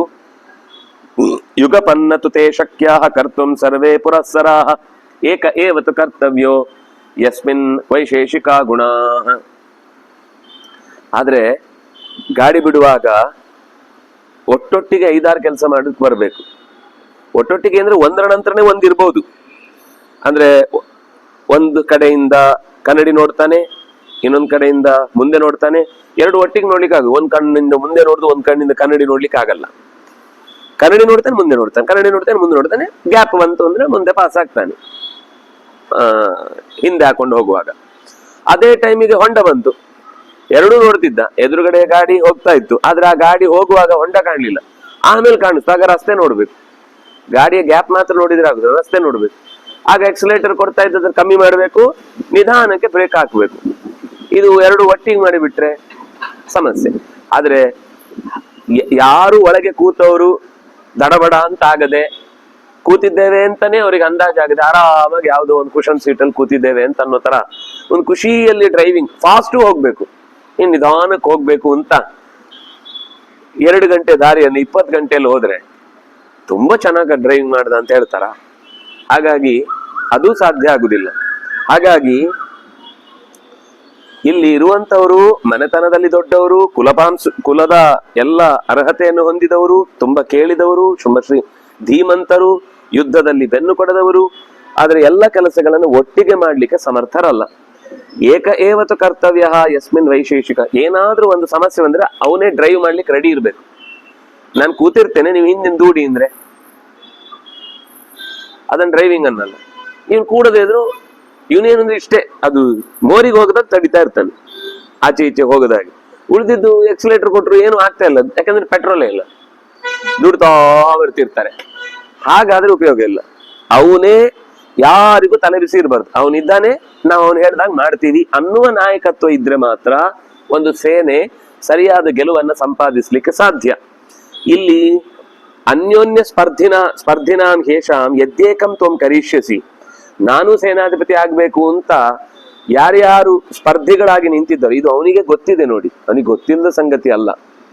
ಸ್ಪರ್ಧಿಗಳಾಗಿ ಯಾರಾದ್ರೂ ಒಬ್ರಿಗೊಬ್ರು ಎದುರಾಗಿ ನಿಂತ್ರೆ ಯದ್ಯೇಕಂ ತ್ವಂ ಕರಿಷ್ಯಸಿ ಅಂತವಳು ಒಬ್ಬನನ್ನೇ ನೀನು ಮಾಡಿದ್ರೆ ಅವನ ನಾಯಕತ್ವದಲ್ಲೇ ನಾವು ಈ ಸರ್ತಿ ಚುನಾವಣೆಗೆ ಹೋಗಲ್ಲ. ನಮ್ಗೆ ಅವನು ನಾಯಕ ಆದ್ರೆ ನಾವು ಬೇರೆ ಪಕ್ಷಕ್ಕೆ, ನಾವು ಪ್ರತ್ಯೇಕ, ನಮ್ದು ಪ್ರಾದೇಶಿಕ ಪಕ್ಷ ಇದೆ, ನಮ್ದು ಒಂದು ಪ್ರತ್ಯೇಕ ನಮ್ದೇ ಊರಿದ್ದ ಒಂದು ಪಕ್ಷ ಇದೆ, ನಾವು ಅದನ್ನೇ ಗೆಲ್ಲಿಸ್ತೇವೆ, ನಿಮ್ಮ ಪಕ್ಷ ಬೇಡ ನಮ್ಗೆ ಅಂತ ಬಿಟ್ಟು ಹೋಗ್ತಾರೆ. ಆ ನಾಯಕರ ಗುಣ ಹೇಗಿರ್ಬೇಕು ಅಂದ್ರೆ ಎಲ್ಲರಿಗೂ ಅವನು ಒಪ್ಪಿಗೆ ಆಗೋನಾಗಿರ್ಬೇಕು. ಅಂಥವನಿದ್ರೆ ಮಾತ್ರ ಶೇಷ ವಿಮನಸಾ ವ್ಯಕ್ತಂ ನಯೋತ್ಸ್ಯಂತಿ ತಾಸ್ತವ. ಒಬ್ಬನಿಗೆ ನಾವು ಅಧಿಕಾರವನ್ನು ಕೊಟ್ಟು ಬಿಟ್ರೆ ಅವನಿಗೆ ವಿರೋಧಿಗಳಾದವರು ಉಳಿದವರು ಯಾರು ಕೂಡ ನಿನ್ನ ಹಿತಕ್ಕಾಗಿ ಹೋರಾಡುವವರು ಆಗದೆ ಹೋಗ್ತಾರೆ. ಶೇಷಾಹ ವಿಮನಸಃ, ಯಾರೆಲ್ಲ ಉಳಿತಾರೆ ಅಧಿಕಾರದಲ್ಲಿ ಬರದೆ ಅವರೆಲ್ಲ ವಿಮನಸಃ, ನಿನ್ ಬಗ್ಗೆ ವಿರುದ್ಧವಾದ ಮನಸ್ಸು ಉಂಟಾಗುತ್ತೆ. ಆಗ ತವ ಹಿತೆ, ನಿನ್ನ ಹಿತದಲ್ಲಿ ಅವ್ರು ಯುದ್ಧ ಮಾಡಲ್ಲ, ಸುಮ್ನೆ ಬಾಣ ಬಿಡ್ತಾ ಇರ್ತಾರೆ. ಎಲ್ಲಿ ಬಿಡ್ತಾ ಇದ್ದಾರೆ, ಯಾವ್ದೋ ಮರಕ್ ಬಿಡ್ತಾ ಇರ್ತಾರೆ. ಎದುರುಗಡೆ ಇದ್ದವ್ ನಾನು ಗಮನಿಸುದೇ ಇಲ್ಲ. ನಮ್ಗೇನ್ರಿ ಆಗ್ಬೇಕು ಹೇಳಿದ್ರೆ ಆಗ್ತಾ ಇರುತ್ತೆ. ಈ ಅಂಗಡಿಗಳಿರ್ತವೆ, ಮೊನ್ನೆ ಯಾವ್ದೋ ಒಂದು ಅಂಗಡಿಗೆ ಹೋಗಿದ್ವಿ, ಏನೋ ಕೇಳಿದ್ವಿ, ಇಲ್ಲ. ಇನ್ನೇನೋ ಕೇಳಿದ್ವಿ, ಇಲ್ಲ. ಫ್ಯಾನ್ ಹಾಕಿ ಅಂದ್ರೆ ಫ್ಯಾನು ಇಲ್ಲ, ಎಂತದೂ ಇಲ್ಲ. ಕಸ ಕಸ ಕಸ ಕಸ, ಅಂಗಡಿ ತುಂಬಾ ಕಸ, ಬೇಕಾದಷ್ಟು ಜಾಗಿದೆ, ಪದಾರ್ಥಗಳೆಲ್ಲ ಚೆಲ್ಲಾಪಿಲ್ಲಿಯಾಗಿ ಬಿದ್ದಿದೆ. ಕೊನೆಗೆ ನೋಡಿದ್ರೆ ಅದು ಏನು ಅಂತಂದ್ರೆ ಅದು ಗಾರ್ಮೆಂಟ್ ಇತ್ತು ಅಂಗಡಿ. ಅವನಿಗೆ ಸಂಬಳ ಮಾರಾಟ ಆದ್ರೂ ಬರುತ್ತೆ, ಮಾರಾಟ ಆಗದೆ ಇದ್ರೂ ಬರುತ್ತೆ. ಈ ಬೇರೆ ಪ್ರೈವೇಟ್ ಅಂಗಡಿಯವರಿಗೆ ಆಗಲ್ಲ. ಅವನು ಎಷ್ಟು ಸೀರೆ ತೋರಿಸಿ ಅಥವಾ ಎಷ್ಟು ಬಟ್ಟೆ ತೋರಿಸಿ ಅಥವಾ ಎಷ್ಟು ವಸ್ತುಗಳನ್ನ ತೋರಿಸಿ ಮಾರಾಟ ಮಾಡಿಸ್ತಾನೋ ಅದ್ರಲ್ಲಿ ಒಂದು ಕಮಿಷನ್ ಇರುತ್ತೆ ಅವನಿಗೆ. ಅವನು ಅದನ್ನು ನೋಡ್ಕೊಂಡು ಈ ಸರ್ತಿ ಅವನು ಚೆನ್ನಾಗಿ ವ್ಯಾಪಾರ ಮಾಡಿಸ್ತಾನೆ, ಈ ಸರ್ತಿ ಅವನಿಗೆ ಹೈಕ್ ಮಾಡಿ ಅಂತ ಅವನಿಗೊಂದು ಬೆಳವಣಿಗೆಗೆ ಅಲ್ಲಿ ಅವನ ಪ್ರವೃತ್ತಿಗಳು ಕಾರಣ ಇದೆ. ಇದಿಲ್ಲ ಆದ್ರೆ ಅವರು ನೀರಲ್ಲಿ ಬಿದ್ದವ್ರ ತರ ಇರ್ತಾರೆ. ಅವನು ಮಾಡಿದಾದ್ರೆ ನಾನು ಎಂತದು ಮಾಡಲ್ಲ, ನಾನು ಸುಮ್ಮನೆ ಕೂತಿರ್ತೇನೆ ಅಷ್ಟೇ, ಬೇಕಾದ್ರೆ ಬಂದ್ ಮಾಡೋದು. ನಂಗೆ ಸಂಬಳಕ್ಕೆ ಎಷ್ಟು ಬೇಕು, ಬೆಳಿಗ್ಗೆ ಬರ್ಬೇಕು, ಬಾಗಿಲು ತೆಗಿಬೇಕು, ಅಂಗಡಿ ಮುಂದೆ ಕೂತಿರ್ಬೇಕು, ಅಷ್ಟೇ ತಾನೇ ಮಾಡ್ತೇನೆ. ಯಾವಾಗ ಅವನಿಗೆ ಅವನದ್ದೇ ಒಂದು ಅಂಗಡಿ ಅಂತ ಅನ್ಸುತ್ತೋ ಆವಾಗ ಅವನು ಇಷ್ಟೆಲ್ಲ ವ್ಯವಹಾರ ಮಾಡ್ತಾನೆ. ಬೇಡ, ಇದು ಈಗ ಯಾರು ನಿಜವಾದ ವ್ಯಾಪಾರಿಗಳು ಅವರು ಇಲ್ಲ ಅಂತ ಹೇಳುದಿಲ್ಲ. ಏನ್ ಪದಾರ್ಥ ಅದು ಇಲ್ಲದೆ ಇದ್ರು ಕೂಡ ಅದೇ ತರದ ಇನ್ನೊಂದು ಪದಾರ್ಥವನ್ನ ತೋರಿಸಿ, ಆದ್ರೂ ಈ ಸರ್ತಿ ಬಂದಿಲ್ಲ, ಅದು ನೀವು ಹೇಳಿದ ಸರಿ ತುಂಬಾ ಚೆನ್ನಾಗಿತ್ತು, ಆದ್ರೆ ಇದು ಒಂದ್ಸರ್ತಿ ಟ್ರೈ ಮಾಡಿ ನೋಡಿ ಚೆನ್ನಾಗಿರುತ್ತೆ ಅಂತ ಹೇಳುವ ಒಂದು ಕಾಳಜಿ ಬರ್ಬೇಕು ಅಂದ್ರೆ ಅವನಿಗೆ ಆ ವ್ಯಾಪಾರದಲ್ಲಿ ಇಂಟ್ರೆಸ್ಟ್ ಇರಬೇಕು ಮತ್ತು ಅವನಿಗೆ ಅದರಲ್ಲಿ ಲಾಭ ಇದೆ ಅಂತ ಗೊತ್ತಾಗ್ಬೇಕು. ಹಾಗೆ ಯೋಧರಿಗೆ ಇವನ ಮಾತು ಕೇಳಿದ್ರೆ ನಮ್ಗೆ ಗೆಲುವು ಆಗತ್ತೆ ಅಂತ ವಿಶ್ವಾಸ ಬರಬೇಕು. ಇಲ್ಲ ಅಂದ್ರೆ ಅವ್ನ ಮಾತು ಕೇಳದೆ ಅವ್ರೇನೋ ಹೇಳ್ತಿರ್ತಾರೆ, ನಾವ್ ಯಾಕೆ ಮಾಡ್ಬೇಕು, ನಮ್ಗೇನ್ ಬೇಕು ಅಂತ ದೂರ ಹೋಗ್ತಾರೆ. ಅಯಂಚ ಸರ್ವ ಯೋಧಾನಾಂ ಆಚಾರ್ಯ ಸ್ಥವಿರೋ ಗುರು ಯುಕ್ತ ಸೇನಾಪತಿ ಕರ್ತುಂ ದ್ರೋಣ ಶಸ್ತ್ರಭೃತಾಂ ವರಹ. ನನ್ನ ಪ್ರಕಾರ ಎಲ್ಲ ಯೋಧರಿಗೂ ಕೂಡ ಆಚಾರ್ಯರಾದವರು ಮತ್ತು ಹಿರಿಯರು, ನಮಗೆಲ್ಲ ಗುರುಗಳು, ದ್ರೋಣಾಚಾರ್ಯರು ಶಸ್ತ್ರಗಳನ್ನು ಚೆನ್ನಾಗಿ ತಿಳಿದವರು, ಅವರನ್ನೇ ನಾವು ಈ ಸೇನಾಧಿಪತ್ಯಕ್ಕೆ ವಹಿಸಬಹುದು ಅಂತ ಯುಕ್ತ. ದ್ರೋಣಾಚಾರ್ಯರು ಕರೆಕ್ಟ್ ಪರ್ಸನ್, ಅವರನ್ನೇ ಮಾಡಿಕೊಳ್ಳೋದು ಉತ್ತಮ ಅಂತ ನನಗನ್ಸತ್ತೆ. ಕೋಹಿ ತಿಷ್ಠತಿ ದುರ್ದರ್ಶೆ ದ್ರೋಣೆ ಶಸ್ತ್ರಭೃತಾಂ ವರೆ ಸೇನಾಪತಿ ಸ್ಯಾತ್ ಅನ್ಯಃ ಅಸ್ಮಾತ್ ಶುಕ್ರಾಂಗಿರಸ ದರ್ಶನಾತ್. ಶುಕ್ರಾಚಾರ್ಯರು ಬೃಹಸ್ಪತ್ಯಾಚಾರ್ಯರು ಇರ್ಬೇಕಾದ್ರೆ ಬೇರೆಯವರನ್ನು ಗುರುಗಳಂತ ಒಪ್ಕೊಳ್ಳೋದ್ರಲ್ಲಿ ಅರ್ಥ ಇದೆಯಾ? ಅಂದ್ರೆ ಅದು ಬೃಹಸ್ಪತ್ಯಾಚಾರ್ಯರು ಅಂತ ತೋರಿಸಿದ್ದು. ದ್ರೋಣಾಚಾರ್ಯ ಅಂದ್ರೆ ಇನ್ ಯಾರು ಅಲ್ಲ, ಸ್ವತಃ ಬೃಹಸ್ಪತಿಯೇ ದ್ರೋಣರಾಗಿ ಅವತರಿಸಿದ್ದು. ದ್ರೋಣಾಚಾರ್ಯ ಯಾರು ದೇವತೆಗಳಿಗೆ ಬೃಹಸ್ಪತ್ಯಾಚಾರ್ಯರು ಸಿಗ್ತಾರೆ ಅಂತ ಆದ್ರೆ ಅವ್ರು ಬೇರೆ ಗುರುಗಳನ್ನು ಹುಡ್ಕೊಂಡು ಹೋಗ್ತಾರಾ? ಇಲ್ಲ. ಹಾಗೆ ನಮಗೂ ಕೂಡ ಇಲ್ಲಿ ದ್ರೋಣಾಚಾರ್ಯರು ಇದ್ದಾರೆ ಅಂತ ಅಂದ್ಮೇಲೆ ಬೇರೆಯವ್ರನ್ನ ಹುಡುಕ್ಬೇಕಾದ ಅಗತ್ಯವೇ ಇಲ್ಲ. ಅವರೇ ನಮಗೆ ಸೇನಾಪತಿ ಆಗುದು ಉತ್ತಮ. ನಚಸೋ ಅಪ್ಯಸ್ಥಿತೇ ಯೋಧ ಸರ್ವರಾಜಸು ಭಾರತ ದ್ರೋಣಂ ಯಸ್ ಸಮರೇ ಯಾಂತು ಅನುಯಾಸ್ಯತಿ ಸಂಯುಗೆ. ಎಲ್ಲ ರಾಜರನ್ನು ಕೂಡ ತಕ್ಕಡಿಯಲ್ಲಿ ತೂಗಿ ಸಮವಾಗಿ ಅವರವರಿಗೆ ಕೊಡಬೇಕಾದ ಗೌರವವನ್ನು ಕೊಟ್ಟು ಅವರ ಕೈಯಿಂದ ಏನು ಕೆಲಸ ಮಾಡಬೇಕು, ಯುದ್ಧದಲ್ಲಿ ಯಾವ ರೀತಿಯ ಯುದ್ಧದಲ್ಲಿ ತೊಡಗಿಸಬೇಕು ಅನ್ನೋದನ್ನ ತಿಳಿದು ಅವರು ಯುದ್ಧ ಮಾಡಿಸುವುದರಲ್ಲಿ ಸಮರ್ಥರು. ಏಷ ಸೇನಾ ಪ್ರಣೇತೃಣಾಂ ಏಷ ಶಸ್ತ್ರಭೃತಾಮಪಿ ಏಷ ಬುದ್ಧಿಮತಾಂ ಚೈವ ಶ್ರೇಷ್ಠೋ ರಾಜಗುರುಸ್ತವ. ಅದರಿಂದಾಗಿ ರಾಜಗುರುಗಳಾದಂತಹ ದ್ರೋಣಾಚಾರ್ಯರು ಸೇನಾ ಪ್ರಣೇತೃಗಳಾಗ್ಲಿಕ್ಕೆ, ಶಸ್ತ್ರವನ್ನ ಹಿಡಿಯುವುದರಲ್ಲಿ, ಈಗ ನಾಯಕನಾದವನು ಬೌಲಿಂಗು ಗೊತ್ತಿದ್ರು, ಬ್ಯಾಟಿಂಗು ಗೊತ್ತಿದ್ದು, ಫೀಲ್ಡಿಂಗು ಚೆನ್ನಾಗಿ ಗೊತ್ತಿದ್ರೆ ಅವನು ಅರ್ಹ ಆಗ್ತಾನೆ. ಅದಕ್ಕೆ ಅಂದ್ರೆ ಸ್ವಲ್ಪ ಬದಲಾವಣೆ ಇರ್ಬೋದು ಕೆಲವು ಕಡೆ. ಅವನು ಒಳ್ಳೆ ಬ್ಯಾಟ್ಸ್ಮನ್ ಆದ್ರೆ ಬೌಲರ್ ಅಲ್ಲ, ಅಥವಾ ಒಳ್ಳೆ ಬೌಲರ್ ಬ್ಯಾಟ್ಸ್ಮನ್ ಅಲ್ಲ ಅನ್ನೋ ತರದ ಕೆಲವು ಅಪರೂಪಕ್ಕೆ ಇರುತ್ತೆ. ಆದ್ರೂ ಕನಿಷ್ಠ ಪಕ್ಷ ಫೀಲ್ಡಿಂಗ್ ಕರೆಕ್ಟ್ ಇರ್ಬೇಕು. ಅದೇ ಇಲ್ದೆ ಅವನ ನಾಯಕನನ್ನಾಗಿ ಮಾಡಿದ್ರೆ ಏನು, ಅವನು ಯಾರ ಜಾಗದಲ್ಲಿ ಯಾರ ನಿಲ್ಲಿಸ್ಬೇಕು ಅಂತಾನೆ ಗೊತ್ತಿಲ್ಲ ಅಂದ್ರೆ ಆಟ ಆಡಿಸುವಾಗ ಅವನ ನಾಯಕನನ್ನ ಕಟ್ಕೊಂಡು ಏನ್ ಮಾಡ್ಬೇಕು? ದ್ರೋಣಾಚಾರ್ಯ ಹಾಗಲ್ಲ. ಅವರು ಶಸ್ತ್ರಜ್ಞರು ಎರಡೂ ಹೌದು. ಎರಡೂ ಅವರಿಗೆ ಕರೆಕ್ಟ್ ಆಗಿ ಗೊತ್ತಿದೆ. ಆದ್ರಿಂದಾಗಿ ಇವರು ಬುದ್ಧಿವಂತರಲ್ಲೇ ಅತ್ಯಂತ ಬುದ್ಧಿವಂತರು, ರಾಜರ ಗುರುಗಳು. ಹಿಂದಿನೂ ಕೂಡ ಅನೇಕರಿಗೆ ಅವರು ಪಾಠ ಮಾಡಿದವರು. ದುರ್ಯೋಧನನಿಗೆ ಗೆಲುವನ್ನು ತರಿಸಿಕೊಡುವ ವಿಷಯದಲ್ಲಿ ಸೇನಾಧಿಪತಿಗಳಾಗಿ ದ್ರೋಣಾಚಾರ್ಯಗಿಂತ ಮಿಗಿಲಾಗಿ ಮತ್ತೊಬ್ಬರು ನನಗೆ ಕಾಣಿಸ್ತಿಲ್ಲ ಅಂತ ಅವರು ಕರ್ಣ ದ್ರೋಣಾಚಾರ್ಯರನ್ನ ಸಮರ್ಥಿಸ್ತಾನೆ. ದುರ್ಯೋಧನ ಹೇಳ್ತಾನೆ, ಹೌದು ನೀನು ಹೇಳಿದ್ದು ಕರೆಕ್ಟ್. ದುರ್ಯೋಧನ ದ್ರೋಣಾಚಾರ್ಯರನ್ನು ಕುರಿತು ಬಂದು ಮಾತಾಡ್ತಾನೆ, ನೀನು ಹೇಳಿದ್ ಸರಿ ಇದೆ, ನಾನು ದ್ರೋಣಾಚಾರ್ಯರನ್ನೇ ಎದುರುಗೊಳ್ತೇನೆ ಅಂತ ಹೋಗಿ ಅವ್ರ ಹತ್ರ ಹೋಗ್ತಾನೆ. ವರ್ಣಶ್ರೈಷ್ಠ್ಯಾತ್ ಕುಲೋತ್ಪನ್ನ ಶ್ರುತೇನ ವಯಸ ಧಿಯಾ. ನೀವು ಕೇಳುಗರಲ್ಲಿ ಹಿರಿಯರು, ವಯಸ್ಸಿನಲ್ಲಿ ಹಿರಿಯರು, ಬುದ್ಧಿವಂತಿಕೆಯಲ್ಲಿ ಹಿರಿಯರು, ಸಾಮರ್ಥ್ಯದಲ್ಲಿ ಹಿರಿಯರು. ವೀರ್ಯ ಅಂದ್ರೆ ಯುದ್ಧದಲ್ಲಿ ಹೋರಾಡುವ ಕೆಚ್ಚು, ಸಾಮರ್ಥ್ಯ ಅಂದ್ರೆ ಬಹಳ ಹೊತ್ತು ನಿಲ್ಲುವ ಸಾಮರ್ಥ್ಯ. ಕೆಲವರು ಯುದ್ಧ ಶುರು ಚೆನ್ನಾಗಿ ಮಾಡ್ಬಿಡ್ತಾರೆ. ಈ ಕ್ರಿಕೆಟ್ ಆಡುವಾಗ ಫಸ್ಟ್ ಸ್ಲಾಗ್ ಓವರ್ ಡಬ ಡಬ ಡಬ ಡಬ ಅಂತ ಹೊಡೆದು ಬಿಡ್ತಾರೆ. ಆಮೇಲೆ ನಿಂತಾಡ್ಬೇಕು ಅಂದ್ರೆ ಸ್ಟಡಿ ಮಾಡ್ಲಿಕ್ಕೆ ಆಗಲ್ಲ. ಮತ್ತೆ ಮತ್ತೆ ಮತ್ತೆ ಮತ್ತೆ ಮತ್ತೆ ಮತ್ತೆ ಔಟ್ ಆಗ್ತಾನೆ ಇರ್ತಾರೆ. ದ್ರಾವಿಡರಿಗೆ ಗೋಡೆ ಅಂತ ಹೆಸರಿತ್ತು. ಯಾಕಂದ್ರೆ ಅವನು ಆಡ್ಲಿಕ್ಕೆ ನಿಂತ ಅಂದ್ರೆ ಅವನನ್ನು ವಿಕೆಟ್ ಕಡೆ ಕರ್ಕೊಂಡು ಹೋಗ್ಲಿಕ್ಕೆ ಸಾಧ್ಯ ಇಲ್ಲ, ವಿಕೆಟ್ ಹೋಗುದೇ ಇಲ್ಲ ಅಂತ. ಹಾಗೆ ನಿಲ್ತಾನೆ. ಒಂದು ದಿವಸ ಕಲಿಬೇಕಾಗ್ತದೆ. ಕೆಲವು ಡ್ರಾ ಮ್ಯಾಚ್ ಆಗ್ಬೇಕಾದಾಗ ಆಟ ಆಡುವುದೇ ಬೇಡ, ಆಡ್ಲಿಕ್ಕೆ ಅಷ್ಟು ಅವಕಾಶವೂ ಇಲ್ಲ. ಆದ್ರೆ ಒಂದು ದಿವಸ ಕ್ರೀಸ್ ಅಲ್ಲಿ ನಿಲ್ಬೇಕು, ಸ್ಟಡಿಯಾಗಿ ನಿಲ್ಲುವಂತಹದ್ದು. ಕೊನೆ ತನಕನೂ ಎದುರಾಳಿಗಳಿಗೆ ತಾವು ಬಗ್ಗುದಿಲ್ಲ, ನಮ್ಮನ್ನು ಬಗ್ಗಿಸ್ಲಿಕ್ಕೆ ಬಿಡಲ್ಲ. ಇದು ಒಂದು ಸ್ಥಾನ, ಇದು ಒಂದು ಯುದ್ಧದಲ್ಲಿ ಕಲೆ. ಈ ಕಲೆಯಲ್ಲಿ ನೀವು ಅತ್ಯಂತ ಪರಿಣಿತರು. ಅಷ್ಟೇ ಅಲ್ಲ, ಅದೃಶ್ಯತ್ವ, ನಿಮ್ಮನ್ನ ದರ್ಶನ ಮಾಡ್ಲಿಕ್ಕೆ ಸಾಧ್ಯ ಇಲ್ಲ. ನಿಮ್ಮನ್ನ ಹಿಂಸೆ ಮಾಡಿ ನಿಮ್ಮನ್ನ ಕಂಗಾಲು ಮಾಡ್ಲಿಕ್ಕೆ ಯಾರಿಗೂ ಸಾಧ್ಯ ಇಲ್ಲ. ಜ್ಞಾನಾತ್, ನಿಮ್ಗಿರುವ ಯೋಚನಾ ಶಕ್ತಿ ಅಸಾಧಾರಣವಾದದ್ದು. ಆಮೇಲೆ ನಯಾತ್ ಜಯಾತ್. ನಯ ಅಂದ್ರೆ ನೀತಿ. ಯಾವ ವ್ಯಕ್ತಿಯನ್ನು ಎದುರಾಳಿಯಾಗಿಟ್ರೆ ನಮಗೆ ಗೆಲುವು ಸಂಪಾದನೆ ಆಗುತ್ತೆ. ಆಮೇಲೆ ಯಾರನ್ನ ನಾವು ಯುದ್ಧಕ್ಕೆ ಜೋಡಿಸಿಕೊಂಡ್ರೆ ಇವತ್ತು ಗೆಲುವನ್ನ ಸಂಪಾದಿಸಬಹುದು ಅನ್ನೋ ವಿಷಯ ನಿಮ್ಗೆ ಗೊತ್ತಿರುವ ಹಾಗೆ ಯಾರಿಗೂ ಗೊತ್ತಿಲ್ಲ. ತಪಸಾಚ ಕೃತಜ್ಞಾನ್ ಬದ್ಧ್ವಾ ಕೃತ ಸರ್ವಗುಣೈರಪಿ ಯುಕ್ತೋ ಭವತ್ ಸಮೋ ಗೋಪ್ತ ರಾಜ್ಞಾಮನ್ಯೋ ನ ವಿದ್ಯತೆ. ತಪಸ್ಸು, ನಿಮ್ಮ ತಪಸ್ಸು ಅತ್ಯಂತ ತೀವ್ರವಾದದ್ದು. ನಿಮ್ಗೆ ಹಿಂದೆ ಯಾರಾದ್ರೂ ಏನಾದ್ರೂ ಒಳ್ಳೇದನ್ನ ಮಾಡಿದ್ರೆ ಅದನ್ನು ಯಾವಾಗ್ಲೂ ಮರೆಯದೆ ಅದನ್ನ ನೆನ್ಪಿಟ್ಕೊಂಡು ಮತ್ತೆ ಮತ್ತೆ ಅವನಿಗೆ ಸಹಾಯ ಮಾಡೋ ಪ್ರಸಂಗ ಬಂದ್ರೆ ಅದನ್ನ ಮಾಡ್ತೀರಿ. ಎಲ್ಲ ಗುಣಗಳಿಂದ ನೀವು ತುಂಬಿದವರು. ನಿನ್ನಂತಹ ಕ್ಷತ್ರಿಯ ಕುಲವನ್ನ ರಕ್ಷಣೆ ಮಾಡುವಂತಹ, ರಾಜರಿಗೆ ಬಲವನ್ನ ತುಂಬುವಂತಹ ಮತ್ತೊಬ್ಬ ವ್ಯಕ್ತಿಯನ್ನು ನಾನು ಎಲ್ಲೂ ನೋಡಿಲ್ಲ. ಸಭವಾನ್ ಪಾತುನ ಸರ್ವಾನ್. ಅದರಿಂದ ನೀವೇ ನಮ್ಮೆಲ್ಲರನ್ನು ಸೇರಿ ಕಾಪಾಡಬೇಕು. ಭವನ್ನೇತಾ ಪರಾಂಜೇತುಮಿಚ್ಛಾಮೋ ದ್ವಿಜ ಸತ್ತಮ. ಎಲೈ ದ್ರೋಣಾಚಾರ್ಯನೇ, ನೀನು ನಿನ್ನ ನೇತೃತ್ವದಲ್ಲಿ ಶತ್ರುಗಳನ್ನ ಗೆಲ್ಲಿಕ್ಕೆ ನಾವೆಲ್ಲರೂ ಇಷ್ಟಪಟ್ಟಿದ್ದೇವೆ, ಆದ್ರಿಂದಾಗಿ ನೀವು ಈ ಕೆಲಸ ಮಾಡಿ ಕೊಡ್ಬೇಕು. ವಸಿಷ್ಠೈವ ವಿಪ್ರಾಣಾಂ ತೇಜಸಾಮಿವ ಭಾಸ್ಕರ.